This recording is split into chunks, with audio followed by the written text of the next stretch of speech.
Buenos días. Well, good morning.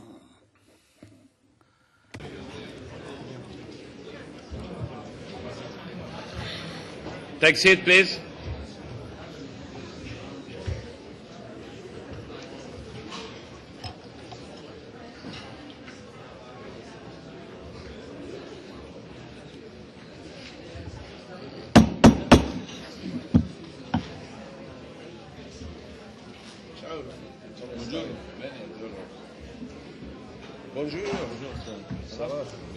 Por favor, vamos a... Let's please begin or continue with our committee. Please, can we have some silence now? Bien. Ya. Well,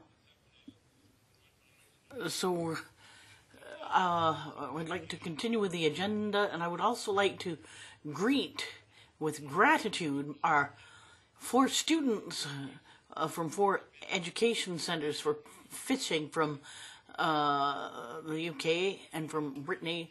So I'd like to thank them for being here and congratulate them. And we'd like to encourage them not just to come several times here, but to continue studying and working in a sector that we feel is crucial, that we've been defending and will continue to ardently defend. And that we represent all of you and that you will remain our representatives. So we're very pleased to have students here and from an area that we are defending. And thank you for being here. Mrs. Thomas. Oui, merci, monsieur. Thank you very much, Chairman. And thank you for giving that warm welcome to the students from Brittany, students of fishing. They're all in fishing or shellfish farming, and I thought, and I will continue, I think, to believe, that my colleagues ought, after all, sometimes they wonder whether young people are really motivated to join these professions. So I think I needed to demonstrate that there is a vocation to go into fishing and to work with the sea. These are memories we have from our regions, but it's important to realize that for young people that there are decisions that are going to be affecting their working lives, throughout their working lives, that are taken, and they should see what happens. Ya, señora. Thank you very much, Mrs. Thomas. Now we're going to continue as we agreed to do.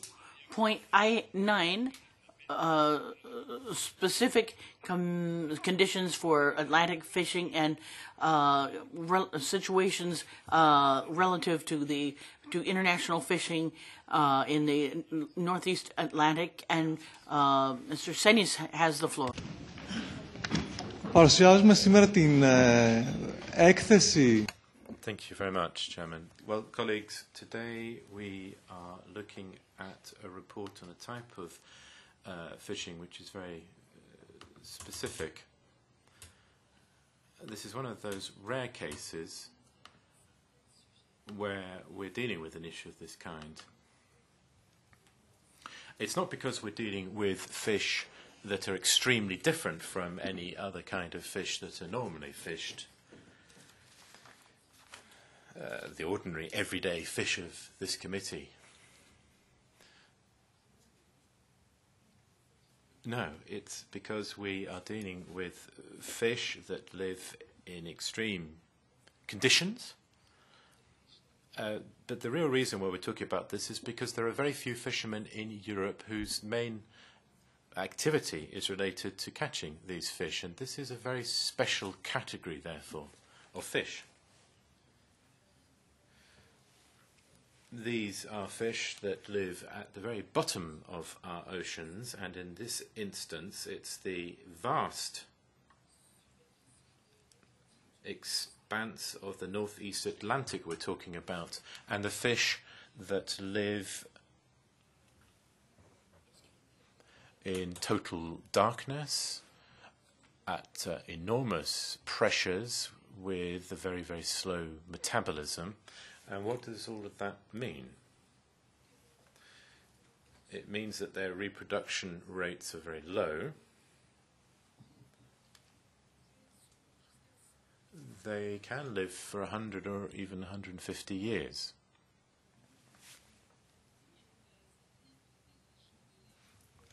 They only reach reproduction age after about 35 years of age. So before the age of 35, they can't reproduce.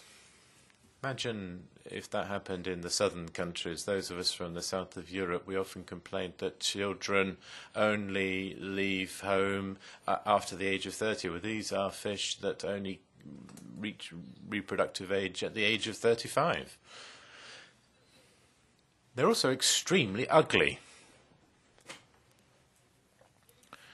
So if you're going to try and sell these ugly fish, you're going to have to cut their heads off, cut them into fillets, and serve them up as whitefish to the consumer. These fish, we don't really catch them because they haven't traditionally interested fishermen. These are fish from the depths, after all, and it was in the 70s, the 60s, the 70s, and the mid-80s where, because of overfishing and the depletion of stocks in the waters that we conventionally fished, that fishermen were really forced into looking for other kinds of fish, and that's why fishermen went off to fish the depths of the seas. This was very expensive in terms of fuel. If they were going to go after this fish. And it's precisely because these fish live under very difficult conditions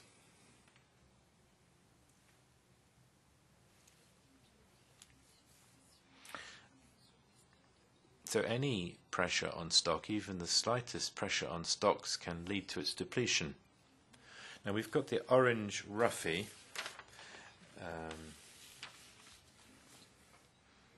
and it was in the 80s that we started fishing orange roughy with subsidies from the European Union. Then in 2002,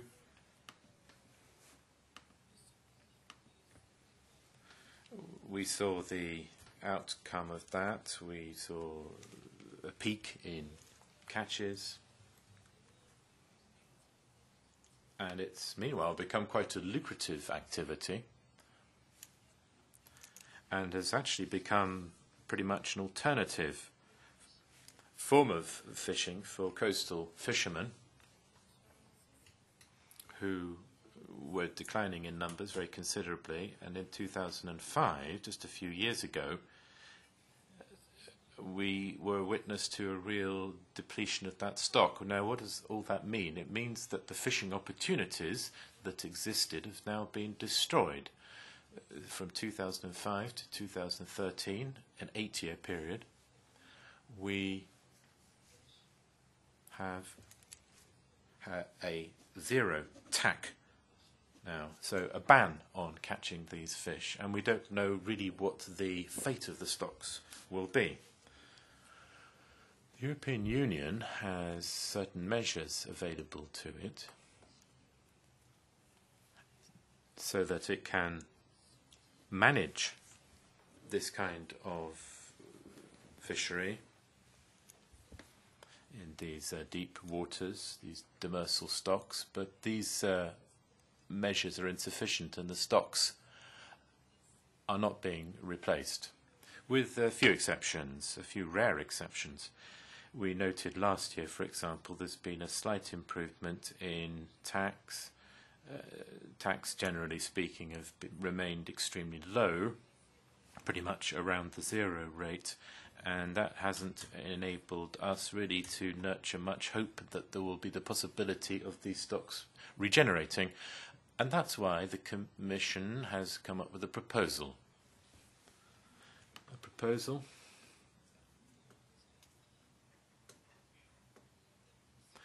which will not result in a ban of these particular stocks, but that the fishing of them be reduced towards elimination, eventual elimination. What we call it is phase out. So these are instruments, and this is using fishing gears, these bottom sea trawlers, for example, which cause problems. Certainly, we've had scientific studies presented to this committee of the effects of such bottom sea trawling with this kind of gear, and it is causing big problems. We've seen a decline in 144 out of 148 species. When fishermen go after a certain species of fish, they only go after a specific species. And what we've got here, by way of a proposal from the Commission, is targeting those particular fishing activities to try and avoid the impact of certain types of fishing gear which is non-selective in nature. There will also be a progressive move towards the elimination of gill nets.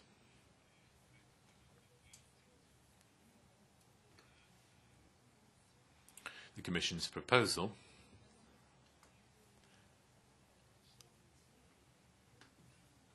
is that we move from trawling to longlining. What exactly does that mean?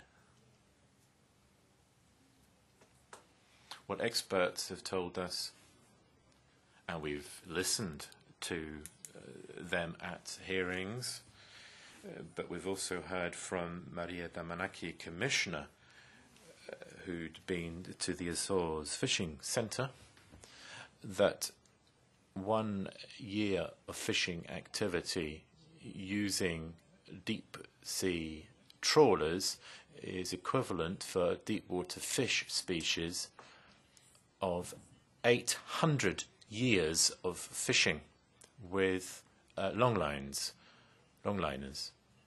This is the terrifying scenario that we are witness to. Now, the Commission is proposing a freezing of these fishing activities. What does that actually signify? As we well know,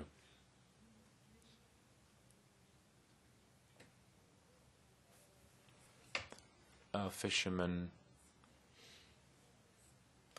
report their position when they are at sea, and the Commission proposal on this is that in those waters where fishermen are pursuing their activities, they can do so, but if they need to move, then they're going to have to carry out an impact assessment so that we then can make sure that this won't cause other problems. What might those other problems consist of? Well, we're talking about deep sea fish species, but there are other important elements as well out there.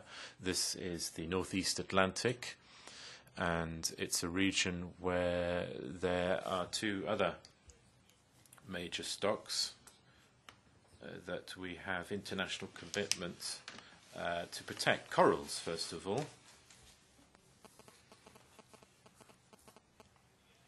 In many cases, these coral are more ancient than my own country's antiquity. And then sponges. They render many services in the sea. They clean up, if you like. And these are species which are extremely important in the matter in hand. That's to say, the rebuilding of fish stocks in the depths of the sea. Now, you can well imagine that corals, and I'm sure you'll be familiar with continental shells and how all that works, but corals and sponges are the species which will help to protect and nurture small fish. That's a kind of refuge, if you like, for the small fish up to the age of maturity when they're able to reproduce. And therefore, the protection of these sensitive ecosystems is fundamental in deep waters, and we must therefore do what we can to protect these corals and sponges. This ICES proposal, and often we in the Fisheries Committee consult them as part of our work. They've been very active in this particular part of the oceans. They've produced a number of studies, and in particular a analysis of corals and sponges ecosystems, the ones that we now must see protected. And we've asked ICES to specify those regions where there shouldn't be fishing, or there isn't fishing, I should say, of deep water. And it's precisely because a scientific study is conducted by a member state that we can identify the fact that these regions are different. They don't exist in those areas where there has been a destruction of the marine environment. Those species that we're interested in no longer exist there. So, if a member state close to this ecosystem decides to bring in protection measures and guarantees that fishing activities won't harm those sensitive ecosystems, then it will be possible for fishing to eventually resume in those zones.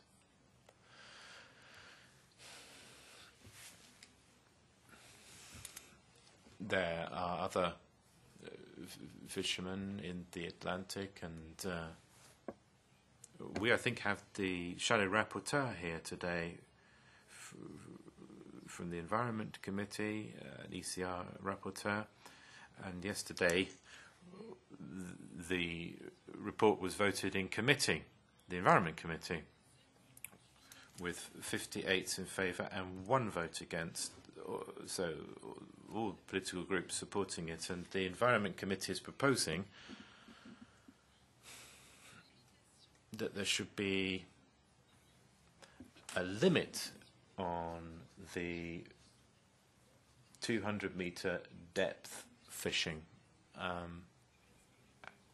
But we're talking here about 400 metres. Now, 400 metres is important because that's the definition of deep-sea fishing as stipulated in its communication by the Commission. And they're proposing that this should relate to any fish caught at a depth of more than 400 metres. So for the orange roughy and blue ling, deep sea fish that we mentioned earlier, there's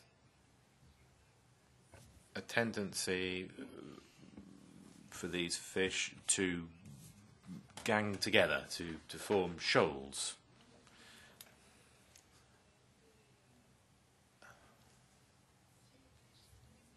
So if we were going to authorise fishing at lower depths, there would be a risk that we would catch larger shoals of such fish. And so we need to conserve these species and therefore their stocks. As several colleagues have said, the definition of deep sea waters is under discussion. And the following criteria are used for the definition. In my proposal that I'm presenting to the committee, I have proposals which will help us to reach a particular goal. The protection of sensitive ecosystems such as those I've just been telling you about, and which internationally we have a conservation obligation on. I'm talking here about the corals, of course, and the species I've mentioned, and the renewal of deep sea or demersal species. There, we don't want there to be any implications or knock-on effects on other species, other stocks. For instance, if there were fish species, or if there's a ban on fishing beyond a depth of 400 metres, and that then creates economic problems or creates problems for certain species, we're prepared to discuss that. But the purpose of this proposal is not to affect other kinds of fishing. And it's precisely for this reason that I think you will see that, as rapporteur, my proposal is that the Parliament call for an exception for deep sea fish species, and two species in particular. One is an eel, the conger eel. In fact, there are two different types of eel, one being the conger eel. And I'm proposing that these two fish, or these two species, be exempted. And this proposal is intended to protect and preserve the deep sea fish species without at the same time having any knock-on effects or implications for other types of fishing activity.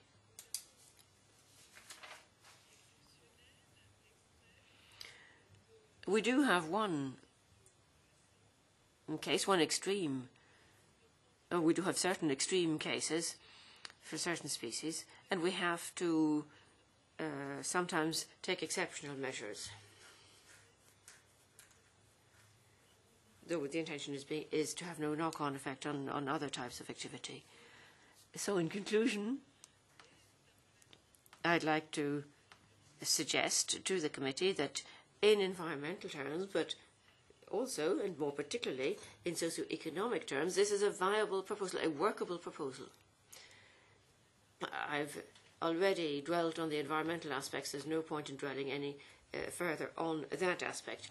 On the economic aspect, I think that we're all very aware of fuel prices and the fuel requirements of deep-sea trawlers, which fish at such great distances from the coast and in such deep waters. And the proposal to shift to long-lining would entail lower fuel costs. That would mean a saving for the European taxpayer too. But there's also a social implication. We all know, of course, that this shift to long-lining would mean job creation too. And the costs engendered would be made up for by the fuel savings and the job creation. So, in the interests of the European citizens, the member states, and marine life, which we have to protect, I think we should all support this proposal. Thank you. Gracias, señor Arsenis. Tenemos 7. Okay. There are 7 MEPs who've asked for the floor. Mrs. Thomas, 8.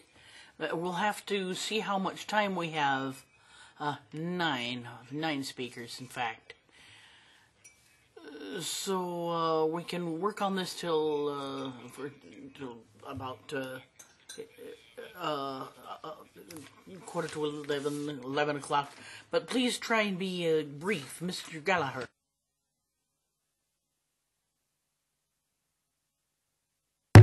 Thank you, Chairman. And first of all, let me thank our colleague Arsenis for his report. And let me say that I appreciate his offer to meet with us on the margins or to meet with our representatives. And he is prepared to engage, and I would have to recognise that.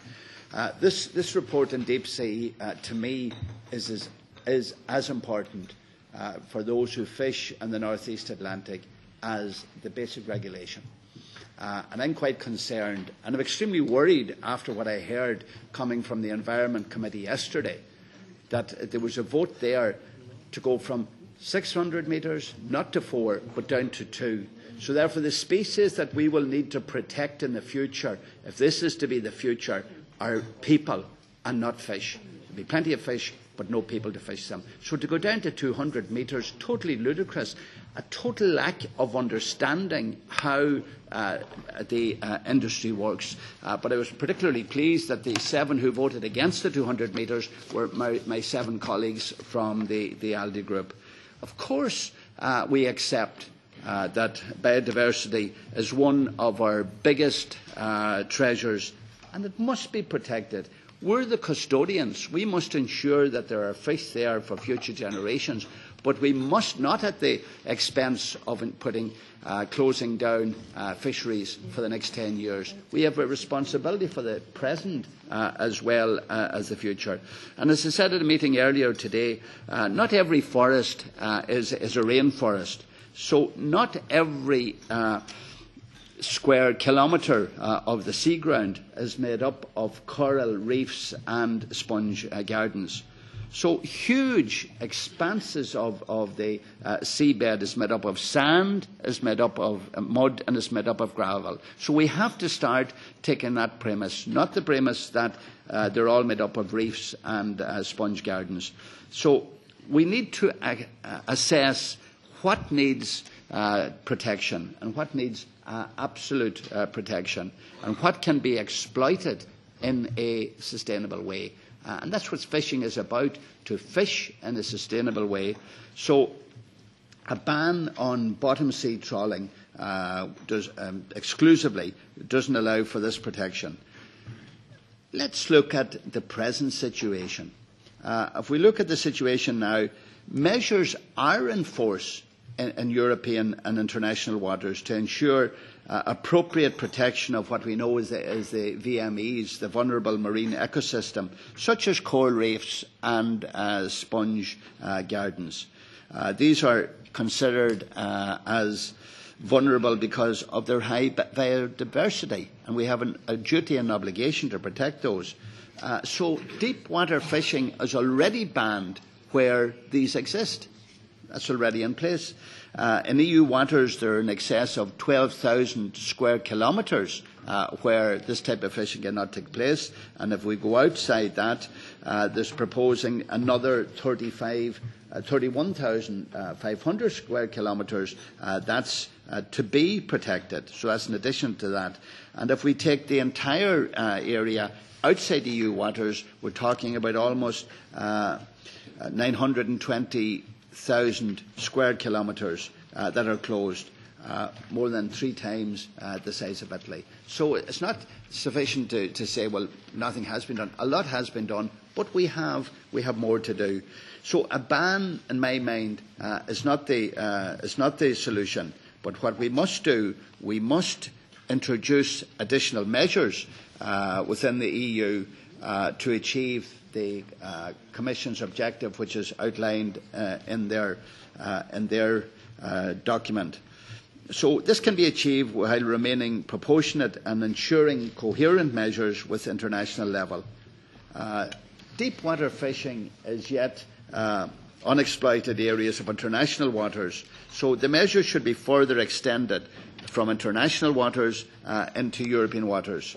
And in international waters, if a vessel encounters signs of the existence of vulnerable habitat for coral sponges above a certain threshold during a fishing operation, there's an obligation to draw in their nets and to move elsewhere. This is not the case in EU waters. This is not the case. So I would suggest that what happens in international waters, which is realistic and sensible, that the same move-on rule should apply within EU waters. There's a view that long-lining will resolve all our problems. It's not the situation. I want to just flesh this out. Long-lining would yield a considerable amount of deep-sea shark bycatches. And, of course, we're opposed to that. So what we're saying, well, go for long-lining, solve all of our problems, and maybe creating further problems. And deep-sea sharks are a very vulnerable species. So this, in its present form, to my mind, would have a disastrous effect on an impact on other stocks. So if all trawlers switch to long lines they work well for certain species, but not for others. Flatfish, flat whitefish such as sole and others would not chase after the lure of longliners. So the Commission, to my disappointment, recommended 600 metres. Our colleague has recommended 400 metres. And Environment, for some reason that we might hear later, has recommended 200 metres. Is anyone familiar with the famous Porcupine Bank off the southwest coast of Ireland, where there's a major prawn fishery there? Not exclusive, unfortunately, to our own country. Many countries are fishing there.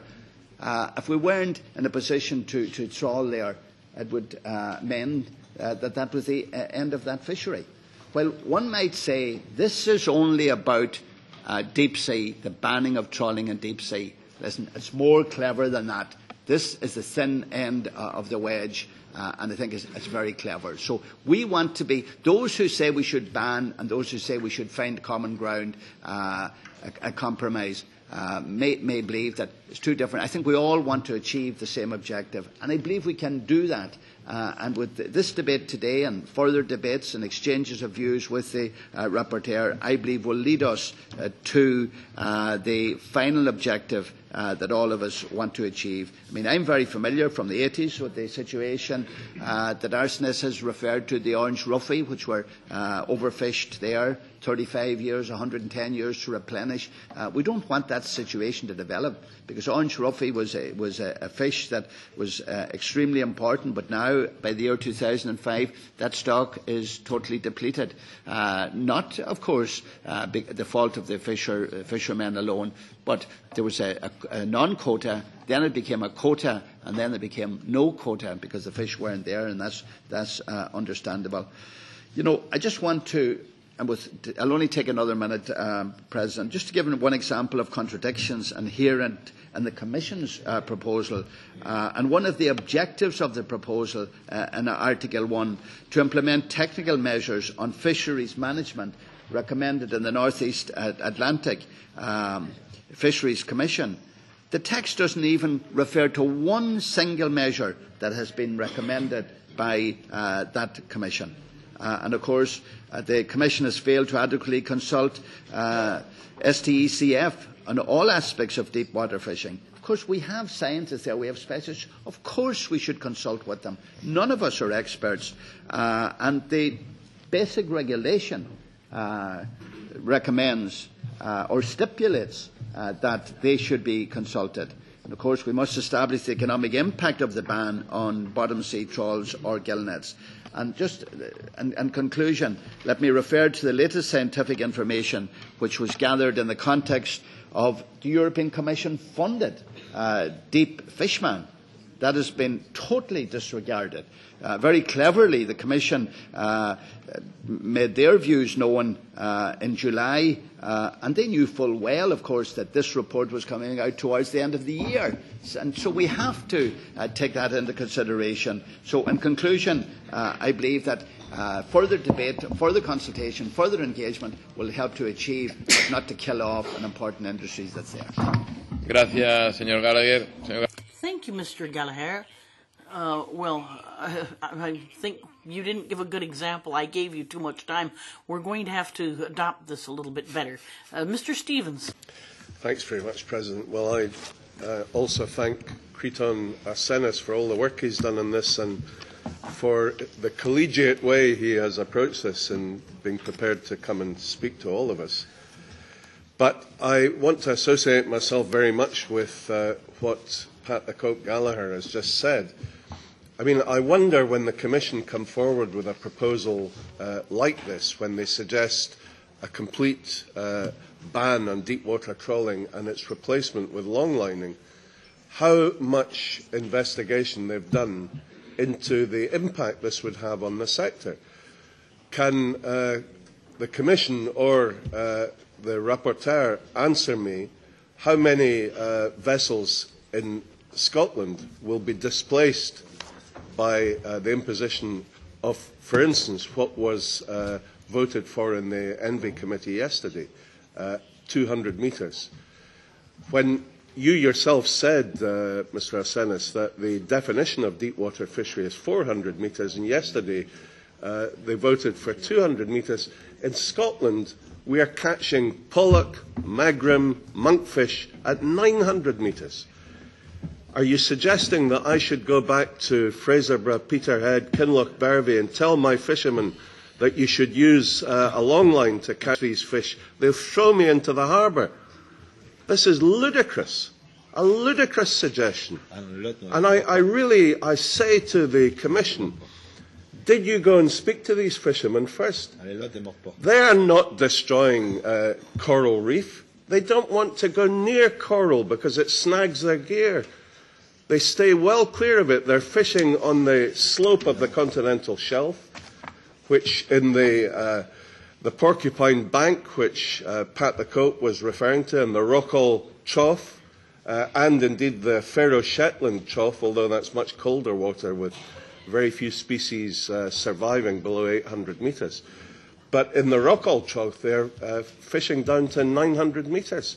If we start imposing a ban and say you cannot do anything but longline below 200 metres, it is the thin end of the wedge. Hugh Fearnley-Whittingstall, in the first programme of his new series on television, showed the apparent destruction in shallow water trawling of the Nephrops trawl. And this is where we are heading. First of all, we ban the deep water trawling. Next, we start talking about banning all trawling. And then the biggest fishery in my constituency, which is the prawn fishery, is destroyed. I am not prepared to play these ridiculous games. We are not discarding a lot of fish at these depths. We are not attacking the orange ruffy, the round-nosed grenadier, the blue ling. We are not destroying deep water coral. We need scientists to come and tell us all this. And if you insist on imposing the Commission proposal, where do all these displaced vessels go? They go into already overexploited fisheries, or you destroy jobs and destroy whole sections of the sector in remote parts of our community where the only job they have is fishery. It's very easy when we're talking about the Baltic or the Mediterranean, where we do not have these kind of deep water fisheries, to say let's have a one-size-all ban, let's introduce this 200-metre limit. But believe me, that is completely impractical in the areas that I represent. Thank you very much. Gracias, señor Stevenson. La palabra. Thank you, Mr. Rosbach, and who's the reporter on MB. Thanks, Chair. Am I able to speak Danish? Do I have translation? Yes. Så det gør jeg. That's exactly what I'll do then. Thank you very much. Now, either I'm going to end up as the Environment Committee's eco-freak, or I could say anything that you want can be fished. And if I'm going to listen to my colleagues from my own group, it would be the latter. You know, let's just go out there and fish what we want. And I tend to agree with that. I actually, Struan, agree with that. But I'd also like to ensure that we can continue to do that for 20 or 30 years and not just for a brief period. The problem with fish stocks in the dark depths is that you can't just wait around whilst we take months talking about having one kind of a hearing and one kind of a seminar and do that over months, because we'll be pushing that a whole year ahead, and suddenly we might find ourselves in a situation where deep water stocks simply aren't able to recover and reproduce. And it is true, as our colleague Mr. Arsenis has said, that many of these species are incredibly old before they are able to reproduce at all. And that's my biggest problem here. I would like there to be fish in 30 years' time as well. And the gears we use, the equipment we use, are getting better and better. and we're getting ever better at finding them in the murky depths.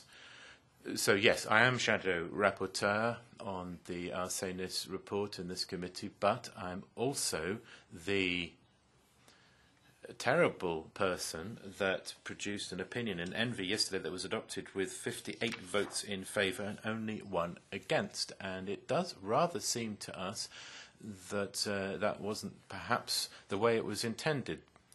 There was broad agreement across all groups.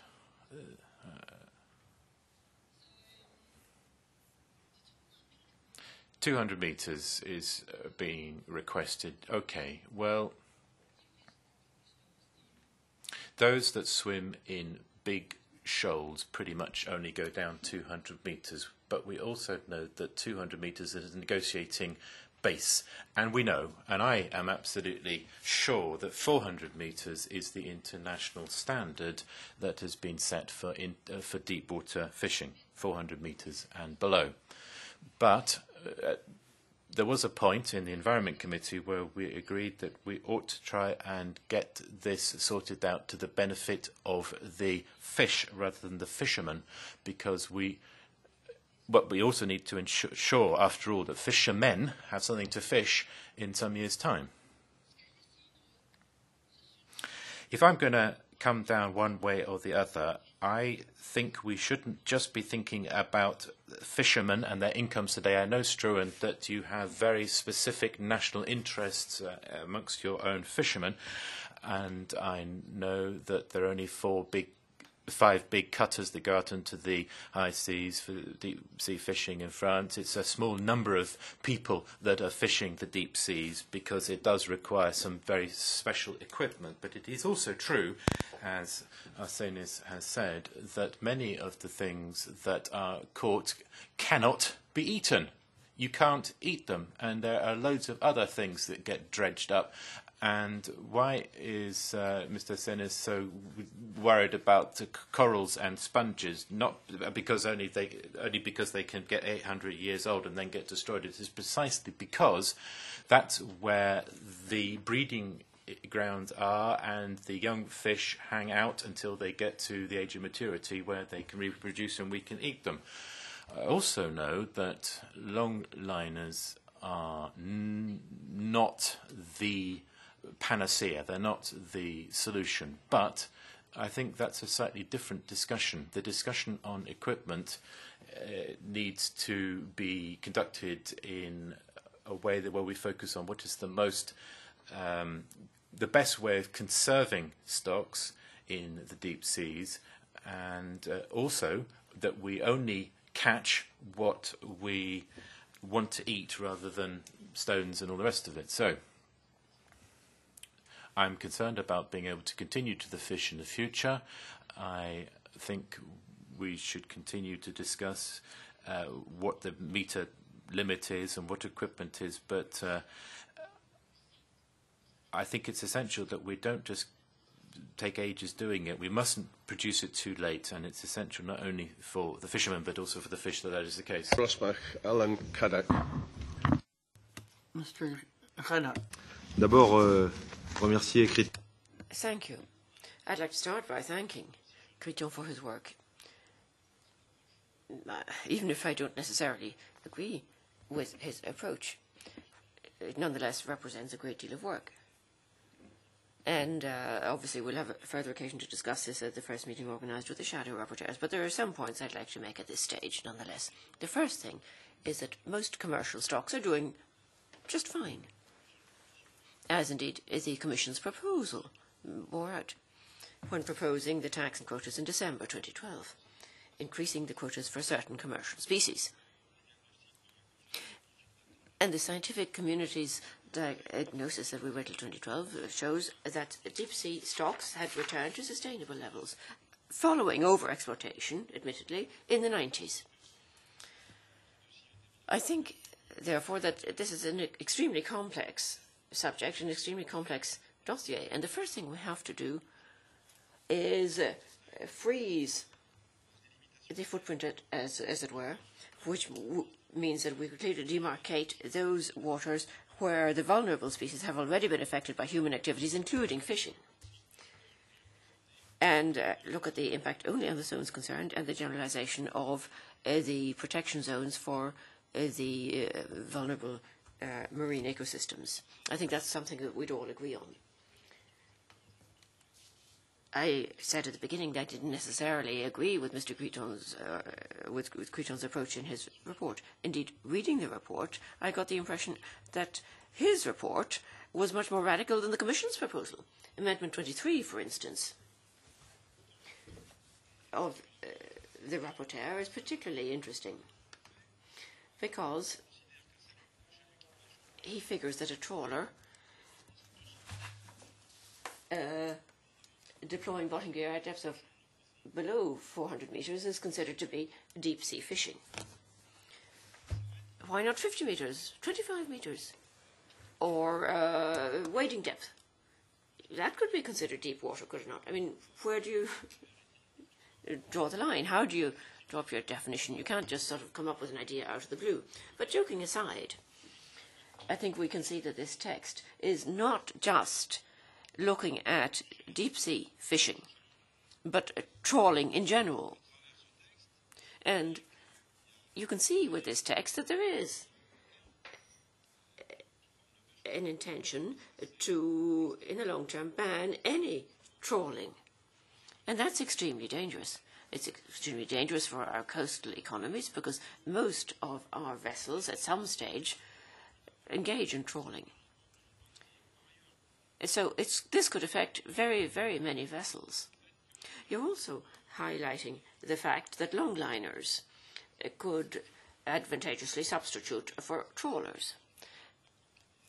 I'm sorry, but I think it was Pat the Cope who said earlier that the most vulnerable species to longline fishing would be the deep sea sharks, which we're trying to protect. So that's the first thing. And if you do manage to catch a monkfish with a longliner, why don't you call me straight away? Call the international press too. Because unless you have a bait right in front of the monkfish's nose or snout, you will never catch a monkfish with a longliner. So we're talking about depths which can only be fished by certain trawlers. And there are many different kinds. There are, of course, many interesting things in this report, and I agree that you'd need to provide a framework for bycatches. The sharks in particular will be very vulnerable to longliners, and I'll make proposals by means of amendments along those lines. But I think we've got to be consistent. And there's another problem too, a very important problem, in fact, in all of this, and that is that we want to impose on our community vessels things that we'd never be able to impose on non-community vessels. So we'd ban our vessels from doing a number of things which Norwegian vessels, Icelandic vessels and others could do in exactly the same waters because they fish there too. So there's something wrong somewhere. It's a pity Anna Rosbach has left now. A great pity, actually. But I'm sure that some of you will tell her what I'm saying. I have every respect for colleagues from other committees. But they sometimes have much less respect for us than we have for them. As you know, few of them are very familiar with fishing. I know that a lot of members of the Environment Committee are interested in fisheries, but I'm not sure they're terribly familiar with it. And yesterday's vote in the Envy Committee, if you don't mind me saying so, was not necessarily held in full knowledge of the facts. I'm not calling it into question. It was a democratic vote, but nonetheless, I'm not sure it was terribly well informed. We will be continuing to work together, Krita, on this. I think you've convened a meeting for Monday afternoon. I don't know if you can confirm it now, but anyway, we will be working together on this. And I have every confidence that we'll be able to strike compromises, which will mean we can reach agreement on this dossier, which is highly sensitive. That's all I wanted to say. Thank you, Mr. Cadec. Mr. Roussel. Oui, merci, Monsieur le Président. Thank you, Chairman. unlike the previous speakers, and in contrast to some of my colleagues, my comments will, I think, fall into line with the underlying ideas of Mr. Arsenis and the proposal of the Commission. Though, like Mr. Gallagher, I too hope that we'll be able to strike compromises in order to improve things.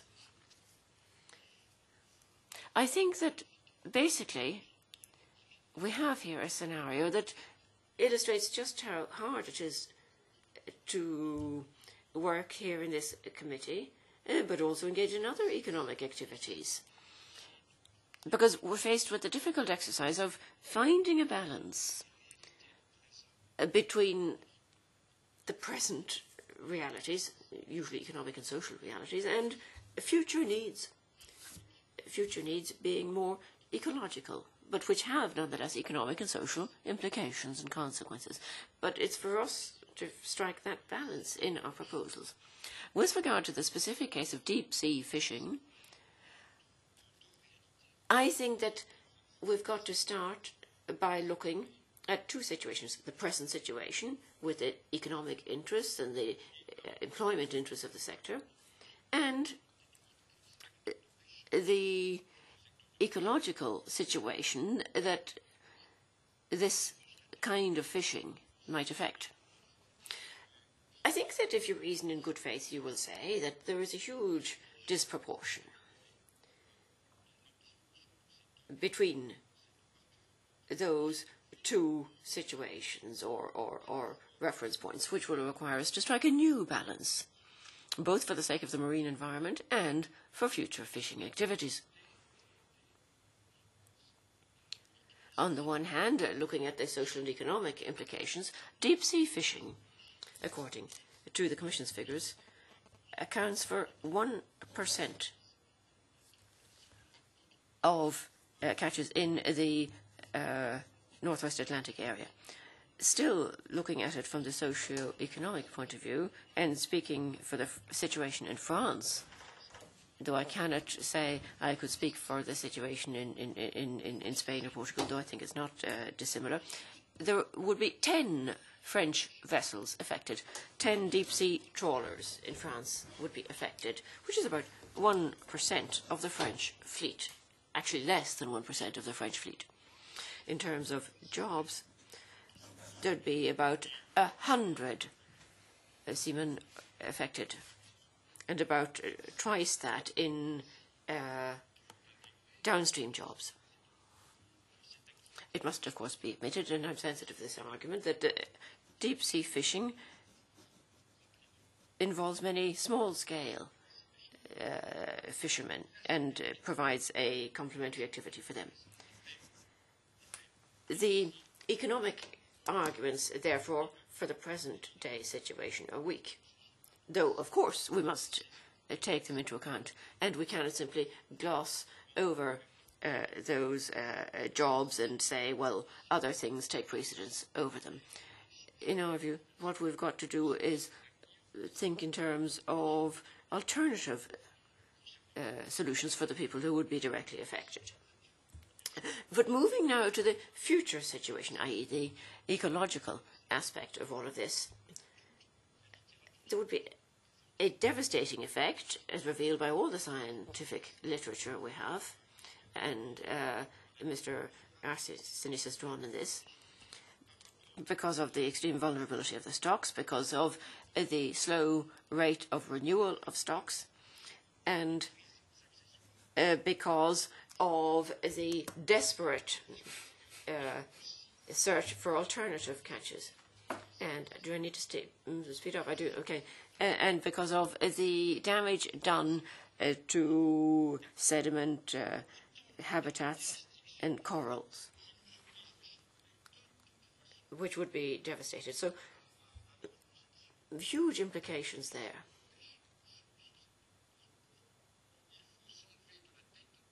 I think that we've got to discard the idea that the ocean beds will never be a future salvation for our fishing activities. Can I have one more minute? Because fishing there is just not sustainable. I'm coming to my conclusions anyway.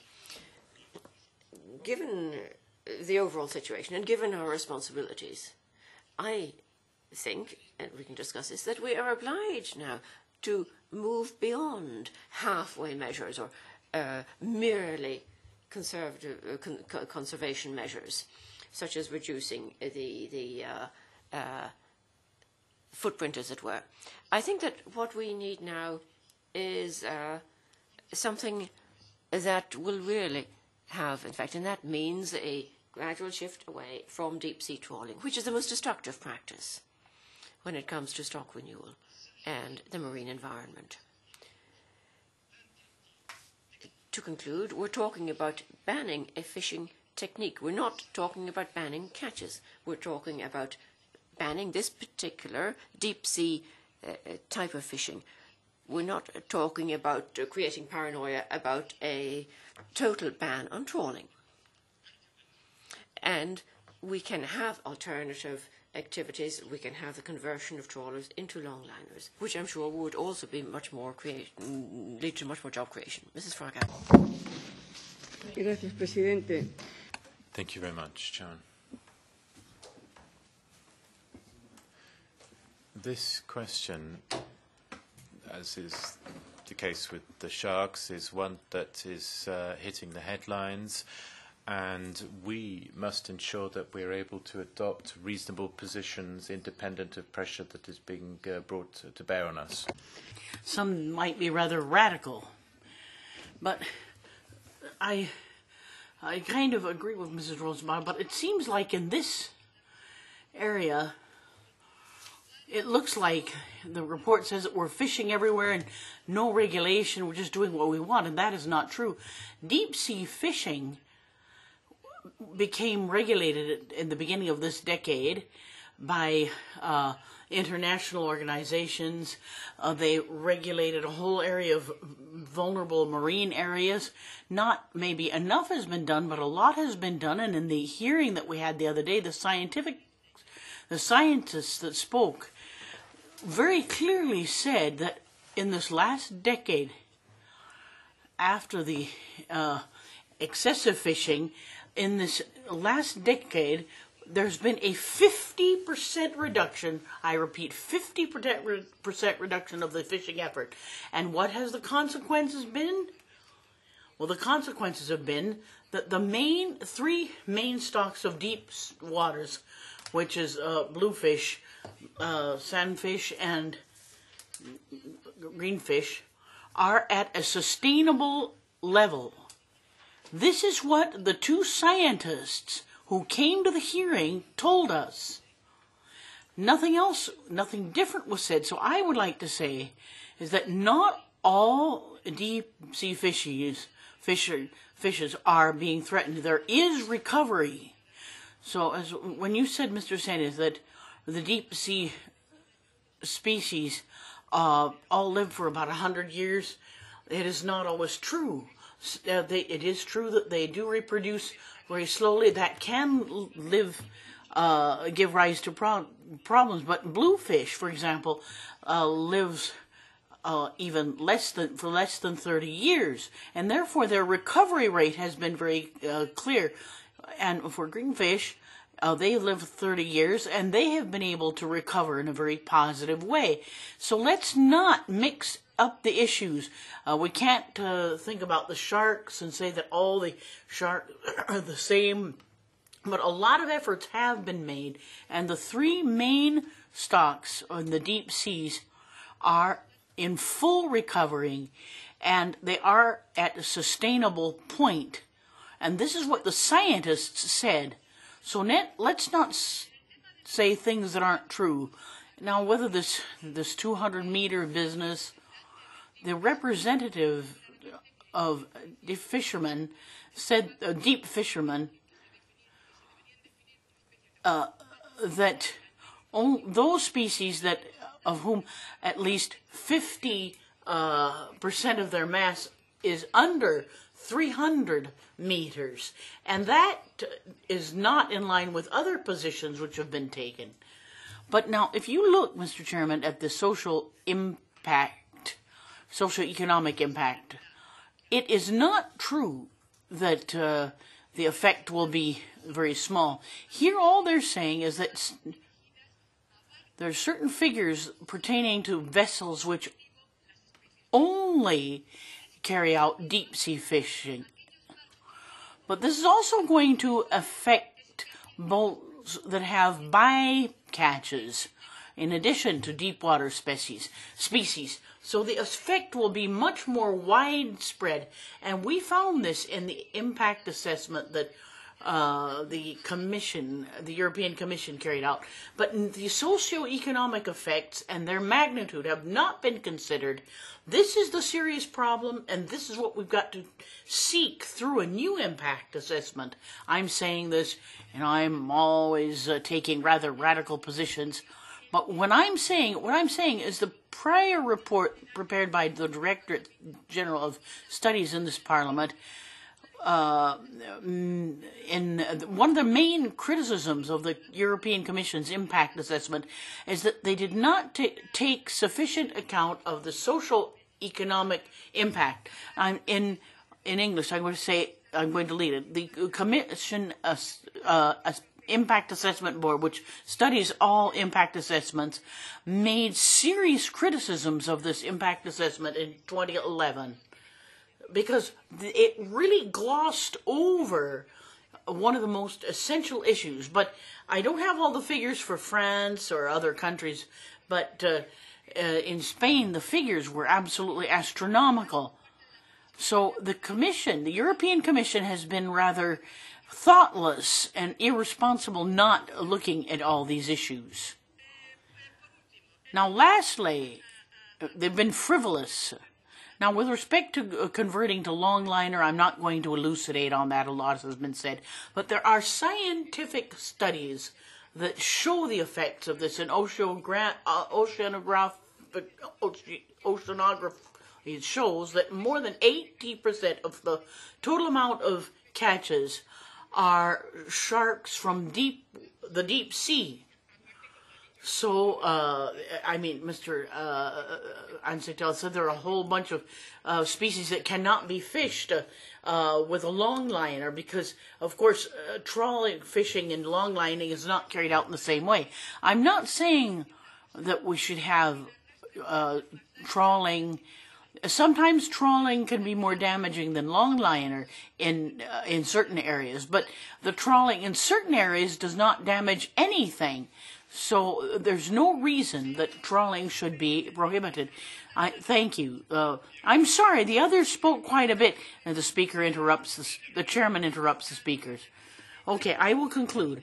There are a whole array of measures that can be taken, and with respect to the vulnerable marine species, there should be measures taken, but all we have to do is study it more thoroughly to deal correctly with the situation. I don't like cutting people off, but is that we're compromising the other issues. We're going to speak a lot less in a much shorter time for the other two issues. Mr. Milana.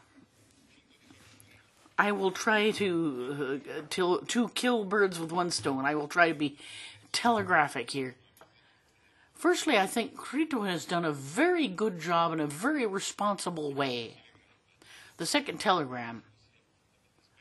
I think we're on the wrong track in discussion because in our discussion we're discussing the conclusions of the ENVI committee and we're not discussing Criton's conclusions. Thirdly, we've got to discuss Criton's report, not the ENVI report.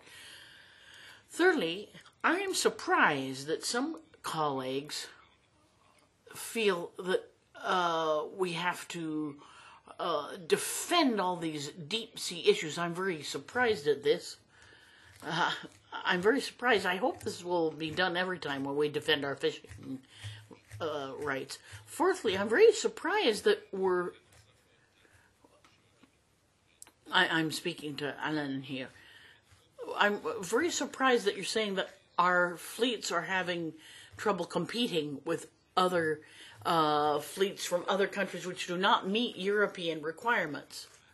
And this is what I said about the regulation that was passed in 4 years ago for the Mediterranean countries, which are not respected by the 14 non-European, non-Mediterranean countries.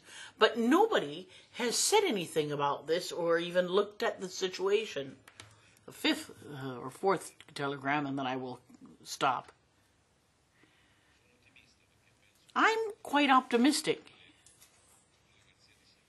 because I think that the way that Mr. Arsenis has instigated dialogue on competition, on the rest of all the policies, I think that this could lead us to doing something right. Fifthly, I'm very worried about the fact that we're taking so long and that we might, because we're dealing with the subtle will to not necessarily deal with all the issues here in the same way. Thank you. Thank you for being so telegraphic. Madame Thomas, Mrs. Oui, merci, Monsieur le Président. Thank you very much, Chairman. I'd like to thank Kriton Arsenis for the work he's done. Given that the Commission's proposal is a very poor piece of work, it's all the more remarkable that the report is good. Now, we've got to try and balance out three different dimensions here. The first of these is to preserve the resource. Secondly, is to preserve vulnerable ecosystems. And thirdly, we've got to preserve jobs and the economies of our coastal areas. And could I say to Jean-Paul Besset even that that this is only 1% of catches, and we've said many times in this committee before, and we've had it said in hearings, that we haven't had an impact assessment on the economy. So people come along with their different figures. There's a lot of debate about it, but my figures don't tally with Jean-Paul Besset's figures at all. 100 fishermen in France, or 600 jobs, because one at sea is 4 or 5 on land. And then you've got industrial processing, that's important for deep-sea fishing. So just for one town in Brittany, we've got 600 jobs, according to my statistics, and then there's that's for the city of Orient. And then Mrs. Fraga was talking about the smaller scale operations that catch these as a sort of bycatch. So we've got these three different elements that we've got to try and reconcile, keeping the resource intact to maintain vulnerable marine ecosystems, also to protect jobs. And you would be tempted to think you could sacrifice one to protect the others, but then you end up banning everything. That's belt and braces approach, isn't it? That's what you do if you can't be bothered to go and find a proper solution. You just ban everything, protect everything, put a stop to everything. And having done that, you wouldn't be that surprised to note that Europe's going back into recession. The approach that I think we should follow is rather different from the one outlined. I think we need to take these three things into account: the resources, the marine ecosystems, and let's not forget that the solutions cannot be one-size-fits-all solutions. And then the third element, the preservation of jobs. Pat the Cope Galahad said earlier on that if you're going to... You've got those that want the ban, you've got those that want to try and get a balanced solution, and I'd rather have the second of the two, the balanced approach.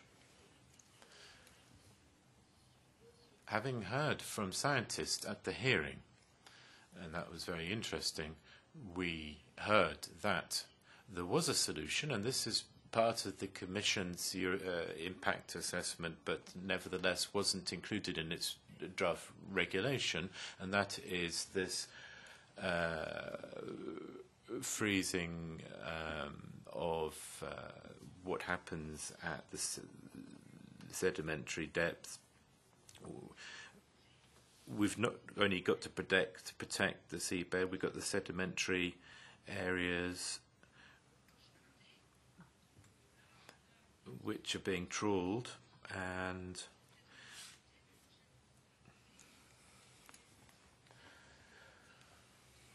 I think I can't really see what the problem would be to adopt an approach that would protect those sedimentary beds as well. Even if trawlers don't tend to go anywhere other than the sedimentary seabed areas, I can't really see why then the fishermen, deep sea fishermen, would want to go to the rocky areas. On stocks, I agree with colleagues that have said it's a shame she's not here now. The Envy Committee has voted, and as I said, the very least she could do is participate in this debate, because the debate here is a pretty tricky one. Unlike what she said, it's not just a problem of stocks, because the stocks have stabilised. Even if we might be able to stop quotas going up, because there was an increase in quotas in 2013.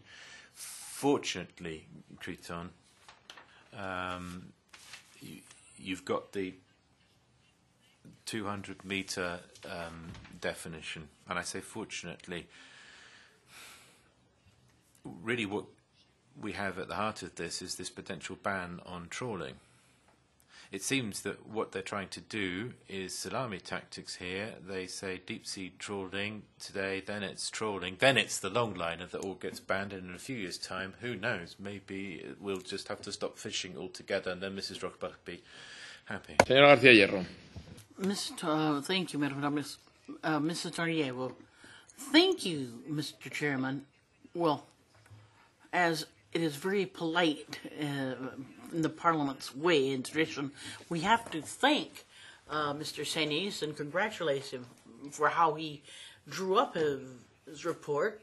I have to say that I didn't have much time to study it, so we're dealing with issues that we've been repeating, because it's true that in the conditions, the working conditions of MEPs, with the very short time that they have, since the documents don't reach us, I can't really pinpoint who is to blame for this. I don't know if reports don't get here on time or if it's the translation, but we only received this report a week ago in English and 2 days ago in Spanish. So we've been hearing for months and months what we have to do and what we don't have to do. We have been under pressure and pressure and more pressure. We all feel responsible, and we all want to take balanced decision. Fishing is regulated, and it is a regulation. This deep sea fishing regulation is very recent, but since there has been an assessment by the Commission, it seems like the new proposal is rather radical, and before we actually go through with it, we've got to all do our homework, and the Commission should do a new impact assessment. And I would like to say I'm proud of my country, who in 2005 was the only country that adopted certain measures for protecting vulnerable marine species. So we started working with scientists and experts, and we carried out a project in line with the UN mandate, because the scientists detected new areas which were endangered, and therefore they adopted technical measures and recovery plans. Now, despite all of this, it seems like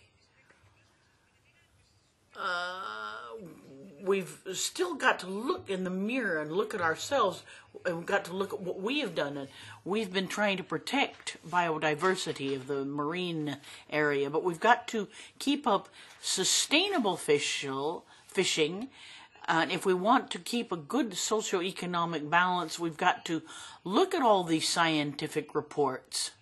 If you read them, in the, for example, there was the report on the Northeast Atlantic and the Northwest Atlantic, but sometimes there are not sufficient conclusions because the various reports differ. We don't have a common position, but this issue is important enough and needs to be taken seriously enough. But, I mean, I was from Envy, but I wasn't. I mean, I'm constantly sending emails for the meetings, but Envy really hasn't studied this strictly enough. And the committee received this opinion and they issued this opinion, but we really have not been able to take enough time. And the scientists have complained that they didn't have time to draw up a real report. Now, I have to say that they in the impact the report says that we don't have a position of defense, but we do, and I try to remain consistent, and we've got to be consistent in our votes. It is true, Mr. Chairman, that Mr. Senes has done a piece of work, has done a job, and made a report that we really should study thoroughly so that we can only make very brief amendments, because this is some of the stumbling block that we have. We are working under a huge amount of pressure with very tight deadlines, and it is very difficult to do a sufficient job. So if you could be a little bit more flexible, then we would be able to do our work and do a more thorough job so that our amendments would have broader scope. Let me tell you that my position is, I'd like to say what we've been saying. The last speakers always have less time to speak, it's logical, but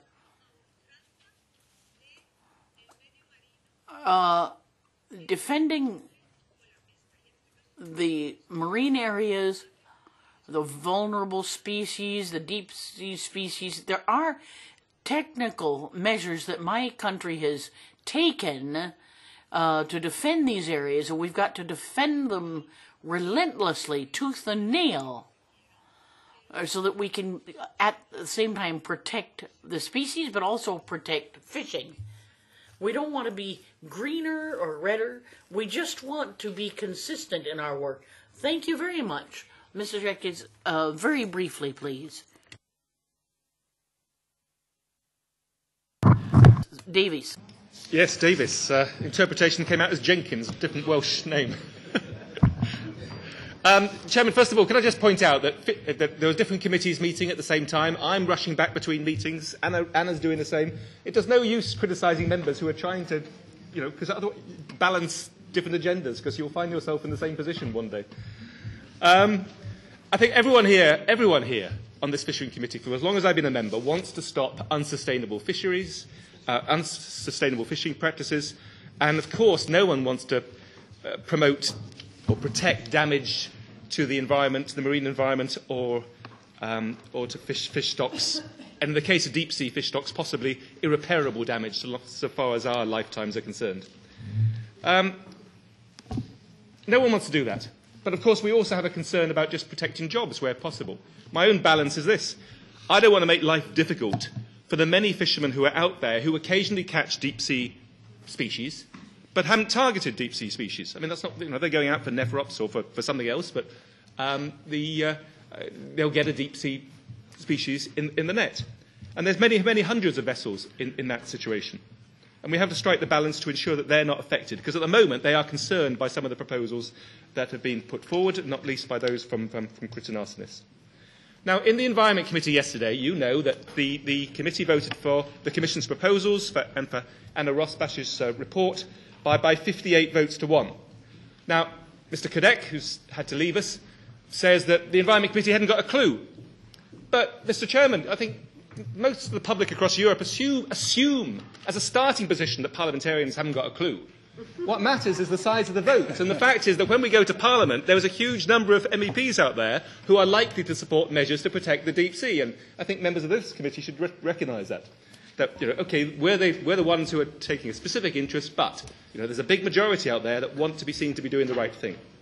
Now, on the committee yesterday, my biggest concern was over the proposal for a depth limit, which, as we know, the Commission has proposed that deep sea fishing should be defined by the species that are caught. Kriton Arsenis and Anna Rosbach have proposed a depth limit. I'm not sure that is sustainable. I like the depth limit in so much as it's easily enforceable. You can check on the equipment and you can just take a tape measure and assess whether good fishing practices are taking place. But we can also assess it on the species being caught, as the Commission is proposing. And I don't want to catch in the net, so to speak, all those fishermen who might be inadvertently catching deep-sea species. And to me, there's a line here. Yesterday in the Environment Committee, people didn't accept that. The Liberal Democrats were the only group there who supported opposition to this limit. But maybe if there was to be a compromise struck within the Parliament as a whole, that's where it can be. Let's support the Commission proposal that deep sea should be defined on the basis of the species and not on the depth limit. Gracias, señor Davis. Señor Sánchez Presedo. Thank you, Mr. Davis. Mr. Saint-Président, very quickly. 1 minute. Thank you. I'd just like to thank the rapporteur, and I share this objective of protecting vulnerable species and diversity. What we have to do is just find the appropriate measures to take. We don't want to just hack everything up. The measures have to be appropriate and proportionate. Now, with respect to species, we've got to find out what impact it would have on activities for normal fisheries, what impact these species might have. We don't really have knowledge of this, and because this will have consequences on ordinary fishing activities, and it's got to be made very clear. Now, with respect to areas, it's the same thing as with land activity. There are certain areas of the land that have to be protected. So we've got to just get the appropriate measures and have the idea of the social and economic impact so we can take the necessary necessary accompanying measures. So thank you very much. Now, without further ado, I will give Mr. Feist the floor from the Commission. Thank you, Chairman. Maybe I can take a few seconds just to respond to a few questions that were asked to us and to comment on a few matters of fact. The question was asked, how many vessels would be displaced? What are the economic impacts of what we have proposed? Well, let me clarify again, as you know, that the Commission's proposal is to define deep-sea fisheries by a list of species. Species covered in the Annex 1 of the proposed regulation. There is no depth threshold in the Commission's proposal. It is not 200 meters, it is not 400 meters. It is covered by a certain number of species. If we add up all the catches, whether they are targeted or bycatches, of these species, we come to an amount of about 1% of all the catches that are being caught in the North Atlantic. This is the overall economic impact. That is a figure we can be sure about because it is based on the numbers we have on catches and on landings. It is true that, of course, some fishing communities are more affected than others by this, and we know who they are. In some parts of France, also in the islands of Madeira and Azores. And it is true that some adaptations will be needed, but the overall impact of the Commission's proposal is what I have said. By the way, may I refer you to the opinions that the Parliament of Madeira and I think also of the Azores has made welcoming the proposal, because they see it as protecting the stocks they depend on as small-scale fishermen. Now, I'm not going to comment on I think the discussion here is not about the amendments proposed by the Environment Committee, but of course you're right to say, as several speakers have said, that if there were to be a threshold of 200 meters, one would catch a much, much larger amount of fishing. But again, this is not the Commission's proposal, and the Commission has proposed to have a very targeted proposal for a fishery that is a very specific fishery that is targeting deep-sea fishing. It is a fishery of species that can be avoided by other bottom fisheries. You can catch monkfish, you can catch other ground species, and you can avoid most of the deep-sea species. It has been said, and maybe that's a further factual comment, that there are measures in international waters in the area of NEAFC. I would like to refer you to the assessment that the ICES has made of the NEAFC deep-sea measures, especially of measures such as the so-called move-on rule, which the ICES has found to be ineffective and, in fact, even damaging for the protection of deep-sea habitats. Because what is happening is that if in the NEAFC area under these rules, if you hit a vulnerable bottom structure, a coral reef or a sponge area, you have to bring up your net, you have to move on a mile or two, and you risk just hitting the next one. So this is one of the findings of the ICES. There's a report, an explicit report of July 2012, which recommends exactly to do different things, especially also technical measures, as we have proposed to attenuate the negative impact of that rule. It is true that there is a lot of bottom fishing going on in the NEAFC area, international area, probably also overfishing, and that's something that is a matter of concern. Maybe just two further comments again on the facts. One on the state of the stocks. It is entirely correct that the ICES has advised on some of the commercially exploited stocks that these stocks can be exploited now at a certain rate. This is what indeed has been taken into account in the fishing opportunities set by the Council in December 2012.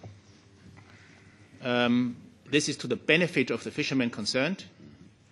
But I remember also the very same person, the chairman of the ICES working group, saying in this house, in the hearing in this committee, that when asked, are these stocks at the right level, I remember him saying that they are at 20 or 30% of where they used to be of the historical size, and you would want them to be at 50% or above. And that is an assessment we share.